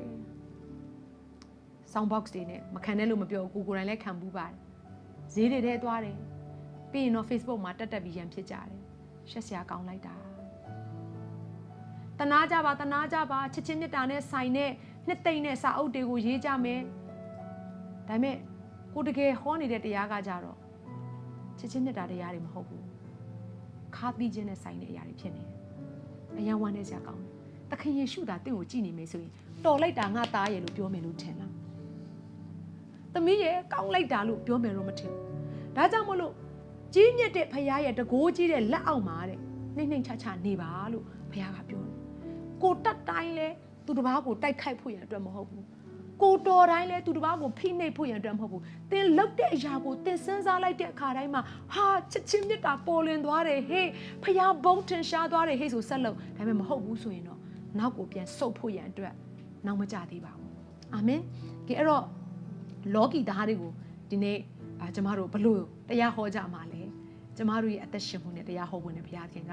အလိုတော်ရှိပါတယ်အာမင်ကဲအဲ့တော့နံပါတ်5တစ်ချက်တလုံးတစ်ဝတည်းဖြစ်တဲ့အခါကြောက်ရွံ့ခြင်းပျောက်ကွယ်၍ရဲရင်ခြင်းပေါ်ထွက်လာသည်တဲ့အာမင်အဲ့တော့မိသားစုထဲမှာကြောက်နေရတယ်မိသားစုထဲမှာရဲရင်မှုတွေမရှိတော့ဘူးအသင်းတော်ထဲမှာကြောက်နေရတယ်ရဲရင်မှုတွေမရှိတော့ဘူးဆိုအဲ့ဒါကကွဲပြားမှုတွေပြည့်လာလို့ကွဲပြားတဲ့အသင်းတော်ကွဲပြားတဲ့မိသားစုကဘယ်တော့မှယူပါယုံမပြည့်စုံဘလောက်ပဲခမ်းနားတဲ့ယူပါယုံကြီးတွေအိမ်မှာကတ်ထားပါစေအသင်းတော်မှာကတ်ထားပါစေဘလောက်ပဲခမ်းနားနေပါစေနော်ကွဲပြားနေတဲ့နေရာမှာဖခင်အလုံးမလုပ်ဘူးတန်ရှင်တော်ဝိညာဉ်တော်အလုံးမလုပ်ဘူးတန်ရှင်တော်ဝိညာဉ်တော်ရဲ့တကိုးတော်ဟာအဲ့နေရာမှာအလုံးမလုပ်ဘူးတန်ရှင်တော်ဝိညာဉ်တော်မပါရင်အဲ့ဒီအသင်းတော်ကအသေးပဲလေတကိုးမဲ့နေတဲ့အသင်းတော်လေအာမင်ဒါကြောင့်မလို့ဒီနေ့တမန်ကျမ်းစာထဲမှာကြည့်လိုက်တဲ့အခါမှာတမန်တော်ဝတ္ထုခန်းကြီး4အခန်းငယ်24ထဲမှာကြည့်လိုက်တဲ့အခါမှာဘာလို့တွေ့ရလဲဆိုတော့သူအပေါ်ကနေစပြီးတော့ဖတ်မယ်ဆိုရင်ပေတရုနဲ့ယောဟန်တို့ကယေရှုရဲ့နာမတော်ကိုယေရှုရဲ့ဧဝံဂေလိတရားကိုဟောပြောတဲ့အခါမှာချိန်ချောက်ခြင်းခံရတယ်မဟောဖို့ရန်အတွက်အမိန့်ပေးခံရတယ်သူတို့ကိုဖမ်းဆီးနိုင်တယ်ထောင်ချနိုင်တယ်သတ်မိတ်ချနိုင်တဲ့အခြေအနေတစ်ခုဖြစ်ပါတယ်ဒါပေမဲ့အဲ့ဒီလိုမျိုးအချိန်ချောက်ခံရတဲ့အခါမှာအယမ်းကြောက်လာတဲ့အခါမှာသူတို့တွေကဘာလုပ်လဲဆိုတော့ဒီမှာကျွန်မဖတ်ပြမယ်နော် ထိုသူတို့သည်လည်းကြားကြလေတညီတညွတ်သေးဖြင့်ဖျားသခင်ထံအတန်ကိုလွှင့်၍စိုးပိုင်တော်မူသောအရှင်ကိုတော်သည်ကောင်းကင်မြေကြီးပင်လေသမုတ်တရားမှစ၍၎င်းတို့၌ရှိသမျှတို့ကိုဖန်ဆင်းတော်မူသောအရှင်ဖြစ်ပါ၏ဆိုတဲ့စကားလုံးလေးကိုတွေ့ရတယ်အဲ့တော့သူတို့တွေကချင်းချောက်ခံရတဲ့အခါမှာအိမ်ကိုပြန်သွား၍တယောက်တစ်ခွဲလမ်းခွဲလိုက်၍မိမိအိမ်မှာတိတ်တဆိတ်နေကြသည်လို့မရေးထားဘဲနဲ့အချင်းချောက်ခံရတဲ့အခါမှာတညီတညွတ်တဲ့စုဝေး၍ယုံကြည်သူများအားလုံးပေါင်းဖော်လျက်ဖခင်ရဲ့အရှိန်မှာတညီတညွတ်တဲ့အတန်ကိုလွှင့်ရဘာလုပ်လဲဆုတောင်းတယ်ဒါကြောင့်မလို့အဲ့ဒီကြောက်ရွံ့ခြင်းတွေဖြစ်လာပြီဆိုရင်တညီတညွတ်တဲ့ဆုတောင်းဖွင့်တဲ့ဘုရားသခင်ကအလိုတော်ရှိတယ်အာမင်မရက်တန့်ဘဲနဲ့ဆက်ပြီးတော့အရှိကိုတိုးဖို့ရန်အတွက်နောက်မဆုတ်ဘဲနဲ့နော်လက်မလျှော့ဘဲနဲ့ဆက်ပြီးတော့ဘုရားထံတိုးဝင်ဖွင့်တဲ့ဘုရားသခင်ကအလိုတော်ရှိတာဖြစ်တယ်အဲ့လိုဆုတောင်းတဲ့အခါမှာအခန်းငယ်31ကိုရောက်လာတော့ထိုသူတို့ဆုတောင်းထိုတို့သူတို့ဆုတောင်းပြီးတော့အခါသူတို့ဆုဝေးနေကြသောနေရာတွေတုန်လှုပ်၍ကြည့်နော်တလုံးတဝတဲ့ဆုတောင်းတဲ့အခါမှာတကိုးကြီးတယ်ဆိုတာအဲ့ဒါကိုပြောနေတာစနေနေ့မှာကျမတို့တစ်လတစ်ခါဆုတောင်းတယ်နော်အဲ့လိုနေ့တွေမှာလာပွင့်အတွက်ကျမအားပေးခြင်းတယ်အာမင်အဲ့တော့နော်ဒါကတော့ရန်ကုန်မှာဆိုရင်တော့အပတ်တိုင်းဆုတောင်းတယ်မြကြီးနားတို့ဘာတို့ပေါ့အခုကျမတို့ချင်းမိုင်မှာအစီအစဉ်တွေကအရန်များတယ်ဆိုတော့သူများဘုရားကျောင်းတွေကိုငှားပြီးတော့သုံးရတဲ့ခါမှာနော်ကျမတို့စနေနေ့ဆိုလဲတစ်လမှတစ်ခါပဲရတယ်ကျေးဇူးတော်ပဲနော်ကဲဒီထဲမှာအရန်ကိုချမ်းသာနေတဲ့သူတွေတစ်ခါတည်းမြေတွေဘာတွေချင်းမိုင်အတွက်ဝယ်သွားလို့ရတယ်နော်ကျမဒီနေရာမှာဈေးပန်းခင်းနေတာမဟုတ်ဘူးပြောချင်တဲ့အရာအဲ့ငွေတွေတိမ့်ထားပြီးတော့တိမ်လဲမပါသွားဘူးနော်အဲ့တော့တစ်ခါတည်းဘုရားအတွက်သုံးကြပါဒီနေ့မှမသုံးရင်ဘယ်တော့သုံးပါလဲနော်အဲ့တော့ကျမတို့အတူတူဆုတောင်းဖို့တော့မှတစ်လတစ်ခါပဲတောင်းရတယ်အဲ့တော့ပြောချင်တဲ့အရာတစ်ခုကအခုဒီနေရာမှာသူတို့တလုံးတော်ရတဲ့ရှိခြင်းတွေကဆုတောင်းတဲ့အခါမှာသူတို့ဆုဝေတဲ့နေရာမှာတုန်လှုပ်တယ်တဲ့တန်ရှင်တော်ဝိညာဉ်တော်ဟာတဲ့သူတို့ပေါ်မှာပြေဝလာတယ်ဟာလေလုယာဝိညာဉ်တော်ပြေဝတဲ့အသင်းတော်ဟာဘလို့အသင်းတော်လဲဆိုတော့တလုံးတဝတည်းရှိနေတဲ့အသင်းတော်ပဲဒါကြောင့်မလို့ကိုယ့်ရဲ့ ministry တွေထဲမှာကွဲပြားမဲ့အရာဖြစ်လာပြီဆိုရင်ချက်ချင်းပြန်ပြီးတော့စိတ်ဆက်ပါဒါကြောင့်မလို့သူတစ်ပါးချင်းခိုက်ရန်ပြုခြင်းကိုပြန်လဲပြီးတော့စိတ်ဆက်ပေးတဲ့သူဟာသင်ဟာကောင်းကြီးမင်္ဂလာခံအပ်တော်သူဖြစ်တယ်တဲ့ဟာလေလုယာမင်္ဂလာရှိတော်သူလို့သင်ကိုခေါ်ဝေါ်ကြလိမ့်မယ်ဖခင်ရဲ့သားသမီးလို့ခေါ်ဝေါ်လိမ့်မယ်အေးဒါပေမဲ့တဲ့နေတဲ့သူနေတော့ပြီးတော့ခွဲတယ်ဆိုရင်သင်ဟာသူ့ရဲ့ဆန့်ကျင်ဘက်ဖြစ်လိမ့်မယ်နော်ခုနပြောသွားတဲ့အရာအားလုံးရဲ့ဆန့်ကျင်ဘက်ပေါ့ကဲအဲ့တော့ဆက်ပြီးတော့သွားမယ်အဲ့မှာဘာဖြစ်လာလဲဆိုတော့ရဲရင်ဆိုတာဟောပြောတယ်အစကကြောက်နေတာချင်းချောက်ခံရလို့သို့တော့တညီတညွတ်တဲ့တလုံးတဝတဲ့ရှိခြင်းတဲ့ကိုတွန်းဝင်လိုက်တဲ့အခါမှာဝိညာဉ်တော်ဘုရားကအလုတ်လုတ်တဲ့အခါမှာရဲရင်ခြင်းဆိုတဲ့အရာဖြစ်လာတယ်လောကကိုမှောက်လန်တဲ့တရားဟောချက်တွေသူတို့ရဲ့အသက်တာတွေကထွက်လာတယ်ဟာလေလုယာဒါကြောင့်မလို့ဒါလေးကိုသတိရပါစိတ်ဝမ်းကွဲပြားတဲ့အရက်မှာကြောက်ရွံ့မှုကပေါက်ဖွာလာပြီးတော့မှ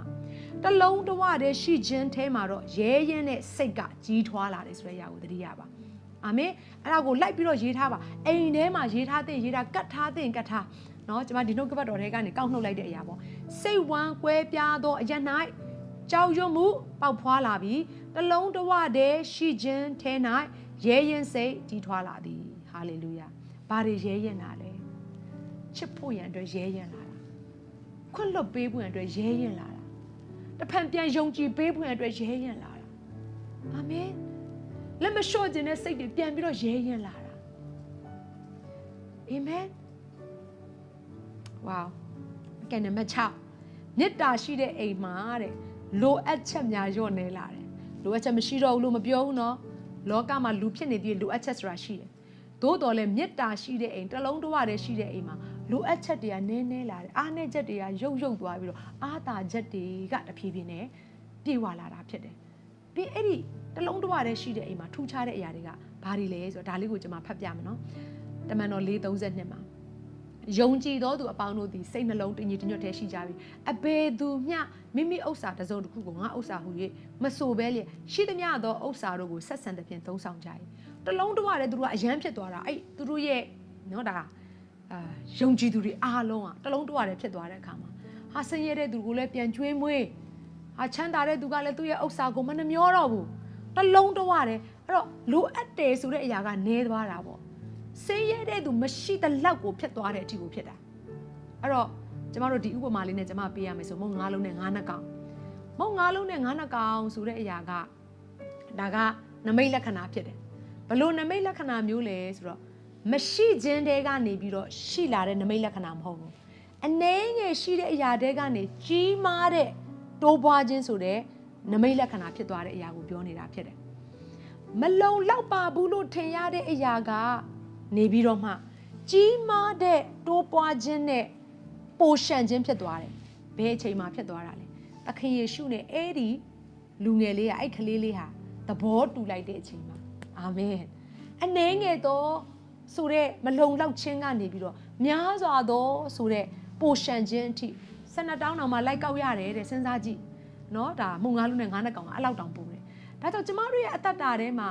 လင်နဲ့မယားတယောက်နဲ့တယောက်တင့်နေမယ်တယောက်ကိုတယောက်နားလည်ပေးမယ်တယောက်ကိုတယောက်တလုံးတစ်ဝါတည်းဖြစ်ဖို့ရန်အတွက်ချစ်ဖို့ရန်အတွက်ဆုံးဖြတ်ချက်ချပြီးတော့သဘောတည်းသွားမယ်ဆိုရင်အဲ့ဒီအိမ်ထဲမှာစီးပွားရေးနဲ့ဆိုင်တဲ့အရာမလုံလောက်ရင်တောင်မှထူးထူးခြားခြားပြောင်းလေးတွေဖြစ်လာတယ်နော်တကယ်ပြောတာငွေကြေးနဲ့ဆိုင်တဲ့အရာတွေမျက်နှာသာရခြင်းနဲ့ဆိုင်တဲ့အရာတွေအလုံးနဲ့ဆိုင်တဲ့လမ်းပွင့်ခြင်းတွေအားလုံး unlocking ဖြစ်သွားတာအဖေရဲ့နေရာမှာပဲဒါကြောင့်မလို့ကျမတို့ကတဘောတဲ့ချစ်ချင်းမြတ်တာနဲ့ရှိတဲ့နေရာမှာကောင်းကြီးမင်္ဂလာကလိုက်လာပြီးတော့မှကွဲပြားတဲ့နေရာမှာတော့ကောင်းကြီးမင်္ဂလာအားလုံးရပ်တန့်သွားတယ်ဒါကြောင့်အိမ်မှာဘာကြောင့်ခဏဒုက္ခရောက်လဲဘာကြောင့်ခဏပြက်လက်လဲအဲ့ဒါဘာလဲဆိုတော့သဘောတည်းမရှိကြလို့ဒါကြောင့်အခုဒီခေတ်မှာဆိုကုမ္ပဏီပိုင်ရှင်တွေကလေသူတို့ရဲ့အလုပ်ထဲမှာယာဒူးကြီးပေးဖို့ရန်အတွက်သူတို့ဆုံးဖြတ်ချက်ချပြီးဆိုရင်အရင်ဦးဆုံးသူကဘလောက်ထိဒါတော်တဲ့သူတွေအများကြီးရှိကြတယ်ဆိုပေမဲ့ဘလောက်အထိတော်တယ်လဲဆိုတဲ့အရာကိုမကြည့်ပဲနဲ့ဘလောက်အထိမိမိရဲ့အိမ်ကိုနိုင်တယ်လဲမိမိရဲ့မိသားစုကိုဘယ်လိုမျိုးနော်ဥဆောင်နေတယ်လဲဆိုတဲ့အရာကိုသူတို့ကကြည့်တာဖြစ်တယ်။ဘာကြောင့်လဲဆိုအိမ်အောင်မဥဆောင်နိုင်ဘူးဆိုရင်သူတို့ရဲ့ကုမ္ပဏီမှာစိတ်ချလက်ချနဲ့သူတို့မရှိတဲ့နောက်ွယ်မှာထိန်းထားနိုင်တဲ့အုပ်ချုပ်နိုင်တဲ့သူတယောက်ဖြစ်မှာမဟုတ်ဘူးလို့သူတို့ဒီလိုပဲသတ်မှတ်တယ်။ဒါကြောင့်မလို့အမြင့်အထိသွားခြင်းတဲ့သူတွေဆိုလိုတဲ့အရာကစီးပွားရေးနယ်ပယ်မှာအလုပ်လုပ်တာပဲဖြစ်ဖြစ်နော်တခြားနယ်ပယ်အသီးသီးပေါ့အမြင့်ဆုံးအထိသွားမယ်ဆိုရင်ကိုယူထားတဲ့ယောက်ျားကိုယူထားတဲ့မိန်းမအပေါ်မှာတစ္ဆာရှိပြီးတော့မှကိုယ့်ရဲ့သားသမီးတွေအပေါ်မှာဖခင်ရဲ့မြတ်တာနဲ့အုပ်ချုပ်ကြည့်အမြင့်ဆုံးမရအောင်ကြိုက်တယ်လို့ပြောဘာကြောင့်ဒီလိုပြောလဲတလားအဲ့ဒီထဲမှာ character လို့ခေါ်တဲ့ကိုကျင့်တရားနဲ့ဆိုင်တဲ့အရာတွေအများကြီးပါသွားပြီ discipline လို့ခေါ်တဲ့မိမိကိုယ်ကိုနော်တကယ့်ကိုစီကံရှိခြင်းနဲ့ထိန်းချောင်းခြင်းဆိုတဲ့အရာတွေအားလုံးပါသွားပြီကဲအဲ့တော့ပြောခြင်းတဲ့အရာတခုကကိုယ့်ရဲ့မိသားစုထဲမှာဒီလိုမျိုးထိမ့်သိမ့်နဲ့ကိုကသွားလာတတ်တယ်ဆိုရင်အပြင်လောကလူတွေကလည်းအဲ့ဒီအရာကိုကြည့်ပြီးတော့မှစိတ်ချစရာအကြောင်းဖြစ်လာတယ်အာမင်ဒါကြောင့်မလို့ဒါလေးကိုသတိရပါအနည်းငယ်လေးဖြစ်နေတယ်ဆိုတော့ကိုယ့်ရဲ့အတ္တတာထဲမှာရှိနေတဲ့အရာကိုတန်ဖိုးထားတယ်ဆိုရင်ကြီးသောအရာဘုရားခင်ကတင့်ကိုအမှဖြစ်တယ်ကိုယ့်ရဲ့အိမ်မှာရှိတဲ့ကိုယ့်ရဲ့ကလေး၄-၅ယောက်နဲ့ကိုမိန်းမတောင်ကိုမနိုင်ဘူးဆိုရင်ကုမ္ပဏီမှာလူ1000 2000အုပ်ချုပ်ဖို့တစ်သက်လုံးမဖြစ်လာတော့နော်ဒါကြောင့်မလို့အနည်းငယ်သောအရာမှာတစ်လုံးတစ်ဝါတည်းရှိကြပါဒါဆိုရင်တိုးပွားခြင်းကိုဘုရားသခင်ကတာဝန်ယူမှာဖြစ်တယ်အာမင်ဒါကြောင့်သတိရပါဒီနေ့မိသားစုတစုကိုနော်ဒီနေ့ငွေကထိန်းထားပေးတာမဟုတ်ဘူးမေတ္တာကထိန်းထားပေးတာဖြစ်တယ်ပစ္စည်းများရှိပြီးတော့မှဥစ္စာတွေပေါ်ပြီးတော့မှမေတ္တာမရှိရင်အဲ့ဒီအိမ်ကိုဆင်းရဲတဲ့အိမ်လို့ခေါ်တယ်အဲ့ဒီမိသားစုကိုဆင်းရဲတဲ့မိသားစုလို့ခေါ်တယ်ဒါကြောင့်မလို့ပစ္စည်းနည်းတော့လဲမေတ္တာပေါ်ကျွယ်ဝတယ်ဆိုရင်တော့ဖခင်သခင်နှစ်သက်တဲ့မိသားစုဖြစ်လာလိမ့်မယ်ဟာလေလုယာကဲအဲ့တော့နောက်တစ်ခုကတော့ဗာလဲဆိုတော့နော်ဒါမေတ္တာနဲ့ဆိုင်တဲ့အရာ6ခုပြီးသွားပြီပေါ့နော်ဒါဆိုရင်မေတ္တာရှိတဲ့အိမ်ကိုဘယ်လိုတည်ဆောက်မလဲအဲ့တော့တော့ချက်၄ချက်ကိုအလင်းမြန်ပြောသားမယ်ပြီးအဆုံးသတ်လိုက်မှာဖြစ်တယ်အဲ့တော့ကောင်းကြီးဖြစ်လားဖြစ်တယ်ဆိုလိုက်တော့ရေးထားနော်လိုက်ရေးထားဖို့လိုတယ်နော်အဲ့တော့မေတ္တာရှိရာအိမ်ကိုတိဆောက်ဖွင့်တော့ချက်၄ချက်ရှိတယ်နံပါတ်1မေတ္တာရှိတဲ့အိမ်မှာဒီလိုစဉ်းစားတယ် तू မရှိရင် तू မပါရင်ငါဘဝမပြည့်စုံဘူးဆိုတဲ့အတွေးနဲ့ဆင်ခြင်တတ်တာအဲ့ဒီအသင်းတော်ထဲမှာအဲ့ဒီ ministry ထဲမှာဘယ်လိုစဉ်းစားလဲ तू မပါရင်ငါမပြည့်စုံဘူးဆိုတဲ့အတွေးခေါ်ရှိကိုရှိရမယ်မဟုတ်ရင်ငါတယောက်တည်းလှုပ်သွားမယ်ဆိုတဲ့အဲ့ဒီစိတ်ဓာတ်ကဘယ်တော့မှတလုံးတဝတည်းဖြစ်ချင်းဆိုတဲ့အရာတွေကိုမရောက်လာဘူးအထူးသဖြင့်နော်ဒီ worship တင်မဟုတ်ဘူးနော် worship ministry တော်တော်များများဆမ်မကိုဆက်သွယ်တဲ့အခါworship ministry ကဘာမရဘူးဟာတခါတည်းဂီတာတန်းလဲကျဲခြင်းနဲ့ bass တန်းကလည်းကျဲခြင်းနဲ့backup singer လည်းကျဲခြင်းနဲ့ drum ကလည်းကျဲခြင်းနဲ့ worship leader အလယ်မှာရှန်ထွက်မဟုတ်ဘူးရှာထွက်အော်ရတာလေအဲ့အတန်တွေအားလုံးကိုကြော်ပြီးအော်ရတာဘလို့အဲ့ဒီနေရာမှာဖခင်ရဲ့မျက်မှောက်တော်ဆင်းသက်ပြီးတော့ဖခင်တကိုးတော်နဲ့လွတ်ချင်းချမ်းသာအဲ့နေရာမှာရှိမလဲအာမင်ဒီလိုပဲ media team ကဒီတိုင်းပဲကင်မရာကင်ကျင်တဲ့သူရှိမယ် hello ကင်မရာတော့မှအကြီးကင်ရတာအသေးကင်ရတာဗီဒီယိုကင်မရာရှိတယ်ဖိုတိုကင်မရာရှိတယ်ရန်ဖြစ်မနေကြနဲ့လူမနေကြနဲ့အာမင်လှုပ်ချင်တဲ့သူတင်ပေးလိုက်လေကိုတော်တက်တာသေးတယ်တပည့်တယောက်တောင်ထွက်လာသေးတယ် ကိုမရှိတဲ့အချိန်မှာအဲ့ဒီလူကကိုယ့်ရဲ့ကိုစားတောင်းဝေးယူမယ်ဆိုအဲ့ဒါကောင်းကြီးမင်္ဂလာလို့ခေါ်တယ်လောကမှာအကြီးမားဆုံးကောင်းကြီးမင်္ဂလာကကိုယ့်ရဲ့အနားမှာရှိတဲ့သူကိုကိုယ့်ရဲ့အထဲမှာဖျားပေးထားတဲ့ဆုကျေးဇူးကိုပြန်လည်မျှဝေခြင်းဖြစ်တယ်ဒါဆိုကျမရဲ့အသက်တာထဲမှာငါတခြင်းဆိုတတ်ခဲ့တာမှန်တယ်ငါ worship ဦးဆောင်နိုင်ခဲ့တယ်ဆိုတာမှန်တယ်ငါတရားဟောနိုင်ခဲ့တယ်ဆိုတာမှန်တယ်ဒါပေမဲ့အဲ့ဒီအရာတွေအားလုံးကိုကျမအထဲထဲမှာပဲကျမကထည့်ထားမယ်ဆိုရင်ကျမဟာပုတ်သောစမ်းရည်တွင်းလို့ခေါ်တယ်ဒါပေမဲ့ကျမကအဲ့ဒီဟာမဟုတ်ငါဟာချိုသောစမ်းရည်တွင်ကောင်းသောစမ်းရည်တွင်လက်ဆက်သောစမ်းရည်တွင်ဖြစ်ဖို့နဲ့ကျမဘာလို့ရလဲပြန်စည်းစင်းရတယ်ကဲ worship leader တွေကိုကျမမွေးထုတ်ရတယ် youth leader တွေကိုကျမတရားဟောမဲ့သူတွေကိုကျမမွေးထုတ်ရတယ်ဟုတ်လားအဲ့တော့ပြောချင်တဲ့အရာကဘာလဲကျမတို့ရဲ့အတ္တတာဟာသူ့မပါရင်ငါမပြည့်စုံဘူးဆိုတဲ့အတွေးကိုထည့်ထားမှပဲဖြစ်မှာတခါတလေအသင်းတော်ထဲမှာတချို့သောသူတွေလေအပိုလို့ထင်ရတဲ့သူတချို့ရှိတယ်ကျမအရင်တော့မြင်ဘူးတယ်ဒါနဲ့အမတစ်ယောက်ကကျမကိုပြောပြတယ်အိုးကျမအဲ့အမကိုသိချစ်တာပဲသူကဘာပြောလဲဆိုတော့ညီမလေးတဲ့သူနဲ့ကျမနော်ညီမလို့ညီမလေးတဲ့ဘသူမဆိုသူ့နေရာနဲ့သူအဝင်ခွင်ကြထည့်လို့ရတယ်အသုံးမဝင်တဲ့သူတယောက်မှမရှိဟာအဲ့မှာ revelation ရသွားတာပဲခန္ဓာကိုယ်ထဲမှာမကြိုက်ပါဘူးနံပါတယ်ဆိုတဲ့အရာကမရှိရင်သိတယ်နော်အဲ့ဒါသိတယ်နော်ဘဝပြက်ပြီလေဘဝပြက်ပြီလေတကူလုံးအစိတ်တွေတက်နေမှာဒါကြောင့်မလို့တချို့သောအင်္ဂါကရုပ်တယ်လို့ထင်ရတော့လေမလှပတော့လေရှက်ဖွယ်ကောင်းတဲ့အင်္ဂါလို့ဖြစ်တော့လေတကူလုံးကိုတန်ရှင်းစေဖို့ရတဲ့ဘုရားထည့်ထားတဲ့အင်္ဂါဖြစ်နေတတ်တယ်အာမင်အာမင်ဒါကြောင့်တစ်ကောစနစ်26မှာအင်္ဂါတစ်ခုတည်းဆင်းရဲခြင်းကိုခံရလေအင်္ဂါအပေါင်းတို့သည်အတူခံရကြ၏အင်္ဂါတစ်ခုသည်ချင်းမြောက်ခြင်းကိုခံရလေအင်္ဂါအပေါင်းတို့သည်အတူဝမ်းမြောက်ကြ၏ဒါဆို worship ministry ထဲမှာပဲဖြစ်ဖြစ်ကိုယ်အိမ်ထဲမှာပဲဖြစ်ဖြစ်ဘုရားကျောင်းထဲမှာပဲဖြစ်ဖြစ် media team ထဲမှာပဲဖြစ်ဖြစ်အာရှာ team ထဲမှာပဲဖြစ်ဖြစ် greater team ထဲမှာပဲဖြစ်ဖြစ်တယောက်ရဲ့မကောင်းတဲ့ရင်ထွက်လာရင်အဲ့ဒါတစ်ခုလုံးကိုထိတယ်ဒီလိုပဲဆိုပါစို့ဟဲသူ့အတန်ကောင်းလိုက်တာဥပမာတစ်ခုသူ့အတန်ကောင်းလိုက်တာအတန်ကိုဂုံပြုတ်လိုက်တယ်ဆိုပေမဲ့ဒီချာနားထောင်မှာသူ့လို့ပြောတဲ့တကိုယ်လုံးကိုဂုံပြုတ်လိုက်တာမီဒီယာတင်းကကောင်းလိုက်တာလို့ပြောပြီးဆိုရင်အကိုလုံးကိုဂုံပြုတ်လိုက်တာဒါကြောင့်တယောက်ကောင်းရင်အားလုံးကောင်းနေဆိုတဲ့အရာကိုသိစေချင်တယ်တိုးတော့တယောက်ကိုခြံထားခဲ့အားလုံးခြံထားခဲ့ခံရတယ်လို့ပဲဒါကြောင့် no one left behind တယောက်ကိုမှမခြံထားခဲ့ရဘူးမိသားစုဖြစ်ချင်းဆိုတာအဲ့ဒါကိုပြောနေတာဖြစ်တယ်အာမင်စိတ်ရှိရှိနဲ့ဆွဲခေါ်ရတယ်ခါစီကျမလေးလူတွေကိုမြင်တဲ့အခါမှာသူတို့ရဲ့ဘုရားထိတ်ထားပေးတဲ့ဆုကျေးဇူးတွေအများကြီးမြင်တော့သူတို့ကိုရှေ့ကိုရောက်စေခြင်းလို့ဆွဲခေါ်တဲ့အခါမှာစိတ်ရှည်ရတယ်အဲ့လိုလူတစ်ယောက်ကိုပြုစုတဲ့အခါမှာလေလူ10ယောက်ကိုပြုစုရတယ်လို့ပဲဆွဲခေါ်တဲ့အခါအယမ်းပင်ပန်းတယ်ဒါပေမဲ့စိတ်ရှည်ပါအချိန်ကြရင်တင်ကြတဲ့မျက်ရည်အတွက်ဝမ်းမြောက်စရာအာမင်ရိတ်သိမ်းစရာတွေဖြစ်လာလိမ့်မယ်ဒါကြောင့်ဒါလေးကိုသတိရပါ illustration တစ်ခုပေးမယ်စပိန်တပိန်းမှာလေထည့်ထားတဲ့ဘိန်းမနှစ်ဘိန်းပါလေနှစ်ဘိန်းပါဒါပေမဲ့တဘိန်းလေးပဲလေကျသွားနေခရီးမရောက်တော့ကျမတို့ခရီးမရောက်တော့မိသားစုနဲ့အသင်းတော်ဆိုတာလည်းဒီအတိုင်းပဲအာမင်ဒါကြောင့်မလို့ ministry တွေထဲမှာအိုင်မရှိရအောင်ငါဆိုတဲ့အရာမလာနဲ့ we ပဲရှိရငါတို့ပဲရှိရဟာလေလုယာလိုက်ပြောပါ we အာမင်ကဲဒုတိယတစ်ခုတနာခြင်းဂရုဏာစိတ်ရှိပါဒါချက်ချင်းမြတ်တာကိုเนาะဒါတိဆောက်ဖွင့်တဲ့တော့ချက်တစ်ခုဖြစ်တယ်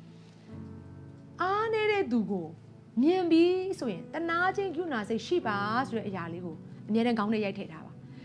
တနည်းအားဖြင့်တနာခြင်းဂရုဏာစိတ်ဆိုတာဘာကိုပြောနေရလဲသူ့ရဲ့နာကျင်နေတဲ့အရာကိုမျှပြီးတော့ခံစားပေးတဲ့အရာကိုပြောနေတာ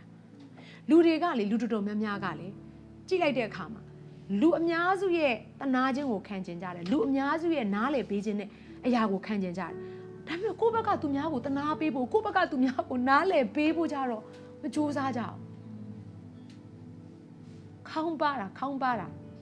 နော်မြစ်တာခေါင်းပါတာကိုပြောတာနော်မဿဲ9:9ဒီမှာတနာခြင်းယူနာစေခေါင်းပါနေတဲ့အရာတွေကိုပြောတာဘာပြောထားဆိုတနာစုံမဲ့တတ်တော်သူတို့သည်မင်္ဂလာရှိကြ၏အကြောင်းမူကားထိုသူတို့သည်တနာစုံမဲ့ခြင်းကို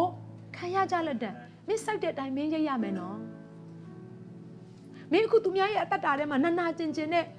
မင်းဥပ္ပခါပြုလိုက်တနေ့မင်းဆိုင်ရမယ်နော်မင်းရိပ်ရမယ်နော် မင်းပြဿနာတက်မယ်နော်လို့ပြောနေတာဖြစ်တယ်အာမင်ဒါကြောင့်မလို့တတိယပါချစ်ချင်းမေတ္တာကိုပြက်ပြားသွားစေတဲ့အရာကတယောက်နဲ့တယောက်မတူညီတဲ့အရာတွေမဟုတ်ပဲနဲ့တယောက်နဲ့တယောက်နားမလည်ပေးတဲ့အရာမတနာတတ်တဲ့အရာကိုချင်းမစာတတ်တဲ့အရာတွေဖြစ်တယ်ဆိုတဲ့အရာကိုတတိယပါဒါကြောင့်တနာချင်းကုနာစိတ်ကိုပုံဖော်ရမယ်ဆိုရင်ဘယ်လိုပုံဖော်လို့ရနိုင်တယ်လဲဆိုတော့သူ့နေရာမှာသာငါသာဆိုရင်ဘယ်လိုခံစားရမလဲဆိုတော့အတွေးရှိစေချင်တယ်သူ့လိုမျိုးနေမကောင်းဖြစ်နေတဲ့အချိန်မှာသူ့လိုမျိုးငွေကြေးပြတ်တဲ့အချိန်မှာသူ့လိုမျိုးအိမ်ရှာဖို့ရတဲ့မဖြစ်နိုင်တဲ့အချိန်မှာသူ့လိုမျိုးစားစရာမရှိတဲ့အချိန်မှာသူ့လိုမျိုးနိုင်ငံခြားမှာလာပြီးတော့မှမိဘတွေနဲ့ဝေးပြီးတော့မှလူငယ်တယောက်အနေနဲ့လာနေရတဲ့အခါမှာသူဖိုက်စာနေမှာပဲကျွန်မစဉ်းစားတဲ့ပုံစံလေးကိုကျွန်မပြောပြတာပါအခုတနော်မရှိလူငယ်တွေကျွန်မအရန်တနာတယ်ကျွန်မလေချင်းမိုက်မှာရှိတယ်အခုချင်းမိုက်မှာရှိနေတဲ့ကြောင့်ချင်းမိုက်မှာရှိတဲ့လူငယ်တွေတော်ကြတယ်ဒါပေမဲ့အလုံးမရှိကြဘူးလာစမ်းမှာအလုံးလုံးနိုင်တဲ့သူတွေစီးပွားရေးပညာရှင်တွေလာပါဒီမှာအလုံးမရှိကြဘူးဒါပေမဲ့တနေ့စားဖို့ရင်အတွက်တောင်မှမစားဘဲနဲ့တချို့နေ့တွေမှာတစ်နက်ပဲနော်သုံးနေ့မစားနိုင်တစ်နက်ပဲစားနိုင်တဲ့လူငယ်တွေရှိတယ်ကဲဆက်မပြောတော့ပါဘူးနော်အဲ့တော့ဒီမှာကျွန်မဒါလေးကိုသတိရစေချင်သခင်ယေရှုခရစ်တော်ကတနာခြင်းကုနာနဲ့ပြည့်စုံတဲ့အရှင်ဖြစ်တယ်တရက်ကျတော့လာဇရုသေတဲ့အခါမှာလာဇရုကိုတရားကနေရှင်ပြန်ထမြောက်စေဖို့ရန်အတွက်ယေရှုသွားတယ်အဲ့အချိန်မှာမာရိယာငိုတဲ့အချိန်မှာယေရှုကလေနင်ဘာငိုနေရလဲငါခုရှင်ခိုင်းပါလေငိုတာတုတ်လိုက်တော့ငိုစရာအကြောင်းမရှိဘူးစိတ်တက်မာစမ်းပါဒီလိုမပြောဘူးနော်ယေရှုငိုတယ်တစ်ဖက်ကမျက်ရည်ကျနေတဲ့အခါမှာယေရှုကသူ့ရဲ့မျက်ရည်ကိုမတားနိုင်လောက်တဲ့အထိတနာတတ်တယ်ကျမတို့ကတစ်ဖက်ကငိုနေနေအောင်ခတ်တီတီပဲနော်အဲ့တော့အဲ့ပြဿနာတက်လိမ့်မယ်ဒါကြောင့်ယေရှုကနမိတ်လက္ခဏာထက်ကိုချင်းစာစိတ်အရင်ဦးဆုံးသူကထုတ်ဖော်တဲ့ဘုရားဖြစ်တယ်အာမင်ကဲဒါကြောင့်လူတွေရဲ့နာကျင်မှုကိုခံစားပေးပါအာမင်ဒါကြောင့်မိသားစုထဲမှာကိုယ့်ရဲ့တိတွေတက်တယ်ဆိုတဲ့အရာတွေအားလုံးထက်သူတို့ရဲ့ခံစားချက်တွေကိုနားထောင်ပေးဖို့နဲ့လိုအပ်တယ်ကဲနံပါတ်1တစ်ခုတော့ချက်3ငါတို့တလုံးတဝတည်းဖြစ်ဖို့ယေရှုအသေးခံခဲ့တယ်အဲ့ဒါကိုတတိယငါတို့တလုံးတဝတည်းဖြစ်ဖို့ယေရှုကလာသေးခဲ့တာလာသေးပေးတာအဲ့တော့အေဖက်26ထဲမှာဒီလိုပြောတယ်ကိုတော်၌ထိုလူနှစ်စုတို့ကိုလူတစ်တူတဲ့တကိုယ်တည်းဖြစ်စေခြင်းကပြင်ဆင်၍တလုံးတဝတည်းဖြစ်ပြီးတော့ထိုလူနှစ်စုတို့ကိုဘာနဲ့လဲလက်ဝါးကားတိုင်းတို့အပြင်လာသေးပေးတာရန်ကိုတက်ဖြတ်လျက်အဲ့တော့ရန်ကိုပြန်ပြီးတော့မရှင်ခိုင်းနဲ့အာမင်ဖယားသခင်နဲ့မိသားရဖွဲ့စီမိအကြောင်းကြီးအဲ့တော့ဒီနေရာမှာလက်ဝါးကားတိုင်းကိုမြင်ပြီးဆိုတတိယသူကhorizontal နဲ့ vertical ပေါ့တော့နှစ်ခုရှိတာအထက်နဲ့ဘေးတိုက်ပေါ့နော်အပေါ်အောက်နဲ့ဒီလိုပြောမှာအပေါ်အောက်နဲ့နော်ဒါဘေးတိုက်ဆက်ဆံရေးဆိုတာရှိတယ်သခင်ယေရှုရဲ့လက်ဝါးကားတိုင်းတော်တရားဟာခမဲတော်နဲ့လောကသားတွေဂျားထဲမှာရန်ငိမ့်စီဖွင့်အတွက်ပါတယ်လို့လောကသားအချင်းချင်းရန်ငိမ့်စီဖွင့်အတွက်လည်းပါတယ်သခင်ယေရှုရဲ့လက်ဝါးကားတိုင်းတော်တရားဟာအပေါ်ကချက်ချင်းမြတ်တာကိုရတယ်လို့ဘေးကလူတွေကိုလည်းချက်ချင်းမြတ်တာပြန်လဲစီစဉ်စေဖို့ရန်အတွက်လှုပ်ဆောင်ပေးခဲ့တဲ့တရားတော်ဖြစ်တယ်အာမင်ဒါကြောင့်သခင်ယေရှုခရစ်တော်ငါတို့ကိုခွင့်လွှတ်ပြီးချစ်တယ်ဆိုတဲ့အရာကိုဘယ်တော့မှမစင်ကြင်တဲ့သူကဘယ်တော့မှမခွင့်လွှတ်ဘူးအဲ့ဒါကိုသတိရစေချင်တယ်ဒါကြောင့်သတိရပါမာနက်ကတော့လူတွေရဲ့ကြားထဲမှာကွဲပြားစေဖို့နဲ့တတိုင်းတွေကိုတိဆောက်တယ်ယေရှုကတော့ချစ်ချင်းမြတ်တာဆိုတဲ့တရားကိုတိဆောက်တယ်မာနက်ကကွဲပြားစေတယ်ဒါကြောင့်မာနက်ကိုစီးတားရမယ်ယေရှုကတော့တလုံးတဝတည်းဖြစ်စေတယ်အာမင်ကဲနံပါတ်4တစ်ချက်တလုံးတဝတည်းဖြစ်ဖို့စ조사အားထုတ်ပါဒီစကားလုံးနည်းနည်းပြင်းထန်တယ်စ조사ပါဆိုတဲ့စကားလုံးကိုမကြိုက်ဘူးဒါပေမဲ့ကျမ်းစာထဲမှာတလုံးတဝတည်းဖြစ်ဖို့စ조사ပါလို့ပြောထားတယ်စ조사ပါလို့ပြောပြီးဆိုရင်ဟာအဲ့စကားလုံးရောက်လာပြီဆိုရင်လူတွေကဘယ်လိုပြောပြီးဆိုအမလေးဖခင်ရဲ့ထဲထဲမှာစ조사စရာမလိုဘူးဖခင်ကအကုန်လုပ်ပေးတာဒါပေမဲ့ဒီကျမ်းစာစ조사ခိုင်းတယ်ဒီကျမ်းစာစ조사ခိုင်းတယ်တနည်းအားဖြင့်အားထုတ်ရမယ့်အရာရှိနေတယ်လို့ပြောနေတာမညာမတာကိုမောင်းနေရမယ့်အရာရှိနေတယ်လို့ပြောနေတာအဲ့တော့အေဖက်4:3ထဲမှာဒီလိုပြောထားတယ်အသစ်အတင့်ပေါင်းဖော်ခြင်းအဖွဲ့အစည်းအားဖြင့်တင်တို့ဒီအချင်းချင်းစိတ်တော်မချမနာcome on တလုံးတဝတည်းဖြစ်အံ့သောငါစ조사အားထုတ်ကြလော့အမေ very powerful အသင်းအစ်မင်းပေါင်းဖော်ဖို့ရတဲ့မင်းမစူးစမ်းလို့မပေါင်းသေးတာတဲ့စိတ်သဘောတွေမကွဲပြားစေဖို့ရတဲ့ဖျားထားတဲ့လေခွင်းထဲမှာအတူတူအလုံးလုံးနိုင်ဖို့ရတဲ့တလုံးတွားထဲမှာဖြစ်တာမင်းစူးစမ်းခြင်းစိတ်မရှိလို့ဘာလို့မစူးစမ်းခြင်းတာလဲတင့်မြတ်ဖို့ရတဲ့မစူးစမ်းခြင်းတာပြန်လဲပေါင်းစည်းဖို့နဲ့မင်းမစူးစမ်းခြင်းတဲ့အတွက်ကြောင့်မလို့ငါဘုံမင်းတဲ့ကထင်ရှားလို့မရငါရဲ့တက်နိုင်ခြင်းမင်းထဲတဲ့ကနေထင်ရှားလို့မရမင်းအဲ့ဒီလုံးတွားတဲ့ဖြစ်ခြင်းတွေကိုသွားဖို့နဲ့မင်းခြေလန်းလန်းမှာယုံကြည်ခြင်းခြေလန်းလန်းလိုက်ပါအာမင်ဒါကြောင့်တတိယပါ unity is not automatic တလုံးတွားတဲ့ဖြစ်ခြင်းဆိုတဲ့အရာကအလိုအလျောက်ဖြစ်လာတဲ့အရာမဟုတ်ဘူးရည်ရွယ်ချက်ရှိလှုပ်ဆောင်ရတဲ့အရာဖြစ်တယ်ထိမ့်သိမ်းရတဲ့အရာဖြစ်တယ်ကြိုးစားရတဲ့အရာဖြစ်တယ်ယဉ်နှီးမြုပ်နှံရတဲ့အရာဖြစ်တယ်အာမင်မေတ္တာဟာဥယျာဉ်တစ်ခုလိုပဲရေမလောင်းရင်ခြောက်သွားမှာပဲဂရုမစိုက်ရင်ဒီနေ့တကယ့်ကိုများစွာသောပေါင်းမင်တွေကအဲ့ဒီဥယျာဉ်ထဲမှာလာပြီးတော့နှောက်ယှက်ကြမှာပဲဒါလေးကိုသတိရပါဒါဆိုကျမတို့ဘာလုပ်အောင်လဲအဲ့ဒီကျမတို့ရဲ့တလုံးတစ်ဝါတည်းဖြစ်ချင်းဆိုတဲ့အရာကိုကျမတို့ပေါင်းသင်ပေးရမယ်ရေလောင်းပေးရမယ်အာမင်မလိုလားအပ်တဲ့စကားတွေကိုကျမတို့ဖယ်ရမယ်ကဲတော့ဒါလေးသတိရနောက်ထပ်နော် music theory ရအရန်သတိရတယ်တရောထိုးတယ်နော်တရောထိုးတဲ့အခါမှာကျိုးဘယ်နှကျိုးရှိလဲ၄ကျိုးဂီတလို့6ကျိုးမဟုတ်၄ကျိုးပဲရှိတယ်တကျိုးပြိုင်အဲ့ဟာတီးလို့မကောင်းတော့အတန်မမှန်တော့အဲ့တော့ပြောချင်တဲ့အရာကဒီနေ့တန်စင်တစ်ခုလုံးပြတ်သွားစေနိုင်တဲ့အထိဖြစ်သွားစေတဲ့အရာကတစုံတစ်ယောက်တော့သူမပါလာတော့လို့ဒါကြောင့်မိသားစုရဲ့အထဲထဲမှာလဲကျမတို့သတိထားမယ်သူမပိုင်ငါရတယ်ဆိုတဲ့အတွေ့အကြုံမရှိဘူးနောက်တစ်ခုစကလုံးလေးတစ်ခွန်းတည်းပါပဲအဲ့လောက်တောင်နာရလားဟုတ်လားအဲ့ဒါတရောကျိုးပြတ်သွားပြီစကလုံးလေးတစ်ခွန်းတည်းပါပဲအဲ့လောက်တောင်အဖြစ်သေးနေရလားနင်တရောကျိုးကိုဖြတ်လိုက်ပြီဒါကြောင့်ကျမတို့တရောကျိုးတွေကိုမဖြတ်ဖွင့်တဲ့ဘုရားသခင်ကျမတို့ကိုထိမ့်သိမ်းဆောက်ရှောက်စေချင်တာဖြစ်တယ်ဒါကြောင့်ဒီလေးချက်ဟာကီးဖြစ်တယ်သူမပိုင်ငါဘဝမပြည့်စုံဘူးဆိုတဲ့အရာကိုဆင်ခြင်ရမယ်တနာခြင်းယူနာစိတ်ရှိရမယ်ငါတို့တလုံးတစ်ဝါတည်းဖြစ်ဖို့ယေရှုအသေးခံပေးတယ်ဆိုတဲ့အရာကိုသတိရရမယ်ပြီးရင်တလုံးတစ်ဝါတည်းဖြစ်ဖို့ကြိုးစားအားထုတ်ရမှာဖြစ်တယ်အာမင်ဒါကြောင့်ဒီကျမ်းချက်ကလေးကိုနောက်ဆုံးကျမတို့အတူတူကဖတ်ရအောင်တစ်ကောမင်းတို့ကပြောသားတဲ့ကျမ်းချက်ကလေးနော်တစ်ကော73 4နဲ့8ဖတ်ရအောင်မေတ္တာသည်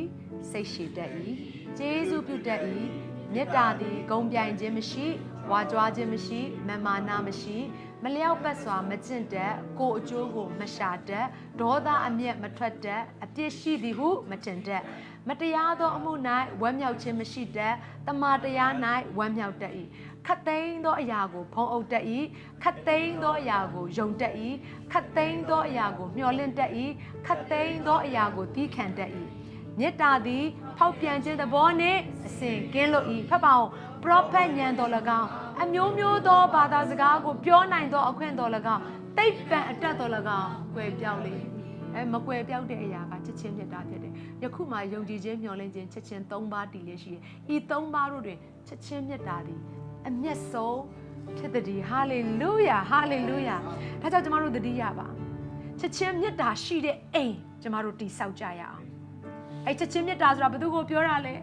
ဖခင်ကိုပြောနေတယ် you welcome his presence ဖခင်ကိုကြိုဆိုပါအဲ့တော့မေတ္တာရှိတဲ့အိမ်ဆိုတာပြဿနာမရှိတဲ့အိမ်လို့ပြောတာမဟုတ်ဘူးနော်တယောက်နဲ့တယောက်မစုံလင်မှုတွေကြားထဲမှာယေရှုနဲ့အတူတကွရှောက်လန်းနေတဲ့အရာကိုပြောနေခြင်းဖြစ်တယ်အာမင်သူမပိုင်ငါမပြည့်စုံမှုဆိုတဲ့အရာကသူ့ရဲ့နာကျင်မှုကိုငါခံစားပေးမယ်ဆိုတဲ့အရာတွေကဒါတကယ့်ကိုလောကရဲ့အရှိမဘုံထင်ရှားစေတဲ့အရာဖြစ်တယ်အာမင်အဲ့ဒီချိန်မှာဟာဖခင်ကသူတို့အိမ်ထဲမှာကင်းဝတ်နေတာပဲသူတို့ ministry ထဲမှာဖခင်အလုပ်လုပ်နေတာပဲသူတို့အသင်းတော်ထဲမှာဖခင်လှုပ်ရှားနေတာပဲဆိုတဲ့အရာကိုမြင်လာလိမ့်မယ်အာမင်ဒါကြောင့်အခုချိန်မှာကျွန်မဆူတောင်းပေးခြင်းနဲ့အိမ်ထဲမှာမငြိမ်မသက်တွေဖြစ်နေတယ်၊ကွဲပြားမှုတွေဖြစ်နေတယ်၊ကတောက်ကဆတွေဖြစ်နေတယ်ဆိုရင်မာနက်ကိုအပေါက်ဖွင့်ထားပြီးတဲ့အရာတွေဖြစ်နေပြီ။ညံ့ညံ့ဖာမဟုတ်ရင်မာနက်ကခေါင်းဝင်ပြီးဒီကိုယ်လုံးဝင်တက်တယ်မွေလိုပဲ။နော်အစိတ်တန့်သွားတဲ့အိမ်တအိမ်မဖြစ်စေဖို့ရန်အတွက်ဝမ်းမြောက်ခြင်းတွေငြိမ်သက်ခြင်းတွေနဲ့ပြည့်စုံတဲ့အိမ်ဖြစ်ဖို့ရန်အတွက်အခုပဲဘုရားခင်ကိုမိမိရဲ့အိမ်ထဲမှာကြိုးဆိုကြရအောင်။နော်ကိုစကားပြောတာမှားပြီဆိုရင်ကိုယ့်ရဲ့ခင်မွန်းတဲ့အနားမှာရှိရင်ကိုယ့်ရဲ့ခင်မွန်းတဲ့ကိုအခုပဲတောင်းပန်ပါ။ငါ့ကိုခွင့်လွတ်ပါဆိုတဲ့စကားလုံးတစ်လုံးလေးမပင်ပန်းပါဘူး။မပင်ပန်းပါဘူး။ယေရှုတော်လာအသေးခံသေးတာပဲ။အာမင်။ခင်မွန်းတဲ့ကလည်းငါအောက်ကျသွားမယ်နှိမ့်ကျသွားမယ်မပြောရဘူး။ ကိုယ့်ရဲ့ဇနီးတွေကိုငါမှားသွားတယ်နင့်ကိုအိမ်ပေါ်ကနှင်ချမိတဲ့အတွက်ငါတောင်းပန်တယ်ပြောပါပြန်လာခဲ့ပါမိမငါနေမရှိမနေနိုင်ဘူးဒီလိုပြန်ပြောရမယ်နော်မိသားစုမှာငါဆဲခဲ့တယ်အဲ့ချိန်ချင်းအမင်္ဂလာကအမှန်တော့ဒါငါရဲ့နှလုံးသားတွေကစီးထွက်လာတဲ့စကားနဲ့ဆိုင်တဲ့အရာတွေဖြစ်သွားခဲ့တယ်ငါတောင်းပန်တယ်အမှန်တိုင်းဝန်ခံမညာနဲ့တော့ဒီချိန်ဟာအရှိကိုအရှိတိုင်းမိသားစုရဲ့အရှိမှာ transparent တနည်းအားဖြင့်ပွင့်လင်းမြင်သာမှုလုပ်ရမယ့်အချိန်ဖြစ်တယ် ministry ထဲမှာတယောက်နဲ့တယောက်နာကျင်အောင်လို့တောင်းပန်ပါစကားလေးတစ်ခွန်းအမူအရာလေးတစ်ခုနဲ့စိတ်ကောက်နေရမယ့်အချိန်မဟုတ်တော့ဘူးအာမင်ချိတ်ရမယ့်အချိန်ဖြစ်တယ်ခွင့်လို့ရမယ့်အချိန်ဖြစ်တယ်ကြီးထွားမယ့်အချိန်ဖြစ်တယ်ယဉ်ကျက်ကြပါတော့ဟာလေလုယာယဉ်ကျက်ကြပါတော့ဒါကြောင့်သခင်ယေရှုရဲ့ကြီးရင်ခြင်းပမာဏတနည်းအားဖြင့်ယဉ်ကျက်ခြင်းတွေကိုကျမတို့ခြေလှမ်းနိုင်ရမှာဖြစ်တယ်အခုချိန်မှာအားလုံးမျက်စိမိတ်ထားကြရအောင်ဒီဖခင်ရဲ့မေတ္တာတို့ကိုပြန်လည်ပြီးတော့ဆင်ခြင်ကြရအောင်ဖခင်ရဲ့မေတ္တာကဘယ်လိုမေတ္တာမျိုးလဲအပြစ်ရှိတဲ့အရာကိုအမြဲတမ်းလက်ညှိုးထိုးနေတဲ့အရာမှမဟုတ်တာဖခင်ရဲ့မေတ္တာကအပြစ်ရှိနေရင်တောင်မှလစ်လျူရှုပေးတာချမ်းမထားခဲ့တဲ့မေတ္တာဖြစ်အာမင်ဒါကြောင့်ကိုရောဖခင်ကျွန်ုပ်ရဲ့အသက်တာထဲမှာကိုရောနေရာယူပါကိုရောချက်ချင်းမေတ္တာအရှင်ကိုရော၌ခွာပြီးတော့ကျွန်တော်အလုပ်လုပ်မိတယ်ကိုရော၌မတီးဘဲနဲ့ကျွန်တော်မိသားစုကိုဥဆောင်မိတယ်ကိုရော၌မတီးဘဲနဲ့ကျွန်တော်အလုပ်ချင်တာတွေကိုကျွန်တော်လုပ်မိတယ်အဲ့တော့ထွက်လာတဲ့အသီးကချစ်ချင်းဝမ်းမြောက်ခြင်းငြိမ်သက်ခြင်းစိတ်ရှည်ခြင်းကျေးဇူးပြုခြင်းကောင်းမြတ်ခြင်းသစ္စာဆောင်ခြင်းနူးညံ့သိမ်မွေ့ခြင်းကာမဂုဏ်ချုပ်တီးခြင်းမဟုတ်ဘဲနဲ့ထွက်လာတဲ့အသီးတွေအားလုံးကအမင်္ဂလာတွေဖြစ်သွားတယ်နာကျင်ခြင်းတွေဖြစ်သွားတယ်လောဘဒေါသမောဟဇာတိပဂတိအသီးတွေဖြစ်သွားတယ်ကိုရောသားကိုခွင့်လွှတ်ပါကိုရောမေတ္တာနဲ့ချိတ်ဆက်ပြီးတော့ကျွန်တော်ဒီအိမ်ကိုဒီ ministry ကိုဒီအသင်းတော်ကိုကျွန်တော်ဥဆောင်ပါရစေသမီးဥဆောင်ပါရစေနှလုံးသားမမှန်ဒီနေ့ဘုရားကနောက်တစ်ယောက်ကိုနေရာရွှေ့လိုက်တယ်နှလုံးသားမှန်ဖို့နဲ့ဘုရားခင်ကလိုချင်ရတဲ့အိမ်ထဲမှာမေတ္တာကိုနေရာပေးအောင်ဟာလေလုယာဘုရားကိုနေရာပေးအောင်အားလုံးရှိတဲ့နေရာမှာလက်ကိုပင်မြောင်းလေဘုရားရဲ့အရှိန်မှာအတူတူကတိုးဝင်ကြရအောင်အခုချိန်မှာဒီနေ့ music team တွေကလည်းတခါတချင်းကိုစပြီးတော့တိခတ်ပြီးတော့ကိုယ်တိုင် worship လုပ်ပါခြားသောဘာသာစကားတွေနဲ့ပြောကြပါဆုတောင်းမှာအတန်ကိုလွှင့်ပြီးတော့ကိုတော့ဒီနေ့ကျွန်တော်ရဲ့အထဲထဲမှာဟိုတလုံးတစ်ဝါတည်းရှိတဲ့အရာကိုမပြုစုခဲ့တဲ့အရာတော့တောင်းပန်တဲ့ကိုတော့ချစ်ချင်းမေတ္တာဆိုတဲ့အရာကိုတော့ကိုမေ့လျော့နေတဲ့အရာကိုကိုတော့ခွင့်လွတ်ပါကိုတော့ဒီနေ့ကိုတော့ကိုညှင်းဆန်ခဲ့တဲ့အရာတွေကျွန်တော်ကိုခွင့်လွတ်ပါကျွန်မကိုခွင့်လွတ်ပါဟိုကိုတော့ကျွန်တော်ရဲ့အထဲထဲမှာဟိုကိုချင်းစာတတ်တဲ့နှလုံးသားတနာခြင်းပြုနာစိတ်ဟိုဒီနေ့တကယ်ကိုချစ်ချင်းမေတ္တာနဲ့လူတွေကိုဆွဲခေါ်တတ်တဲ့စိတ်ဝိညာဉ်ကိုကိုတော့ထည့်ပေးပါကိုတော့ရဲ့တက်တည်ဖြစ်ခြင်းနဲ့ဆိုတဲ့ဆုတောင်းချက်တွေဒီနေ့အဲ့ဒီအရာကကိုယ့်ရဲ့အိမ်ထဲကနေကိုယ့်ရဲ့အသင်းတော်တွေကနေစရမှာဖြစ်တယ်အာမင်ဒါကြောင့်မလို့တက်တဲ့ဘုံဆိုတဲ့ຢာတွေကဘာကိုပြောလဲမင်းရဲ့အသက်တာကျမရဲ့အသက်တာကိုပြောနေတာဖြစ်တယ်ဒါကြောင့်အားလုံးလက်များကိုပြင်းပြလဲကိုတော့ထံကိုပြန်လဲတိုးဝင်ပါပြီ hallelujah hallelujah come on တို့ကဒီနေ့ဘုရားကိုကိုးကွယ်ကြရအောင်ဘုရားကိုကိုးကွယ်ကြရအောင် hallelujah အိုးကိုရဲ့မေတ္တာတော်ကိုဆင်ခြင်မှာနေ့တင်မခွင့်လွတ်နိုင်တဲ့အရာတွေခွင့်လွတ်နိုင်သွားလိမ့်မယ်မပေါင်းစည်းနိုင်တဲ့အရာတွေပေါင်းစည်းသွားလိမ့်မယ်အဲ့ဒီနေ့ဘုရားကဒီလိုပြောတယ်အဲ့ဒီလူတယောက်ရဲ့လှုပ်ဆောင်ချက်တွေကိုသဘောကျပြီဆိုရင်သူ့ရဲ့ရန်သူကိုတော့မှသူနဲ့တင့်မြတ်စေတယ်ဟာလေလုယာဟာလေလု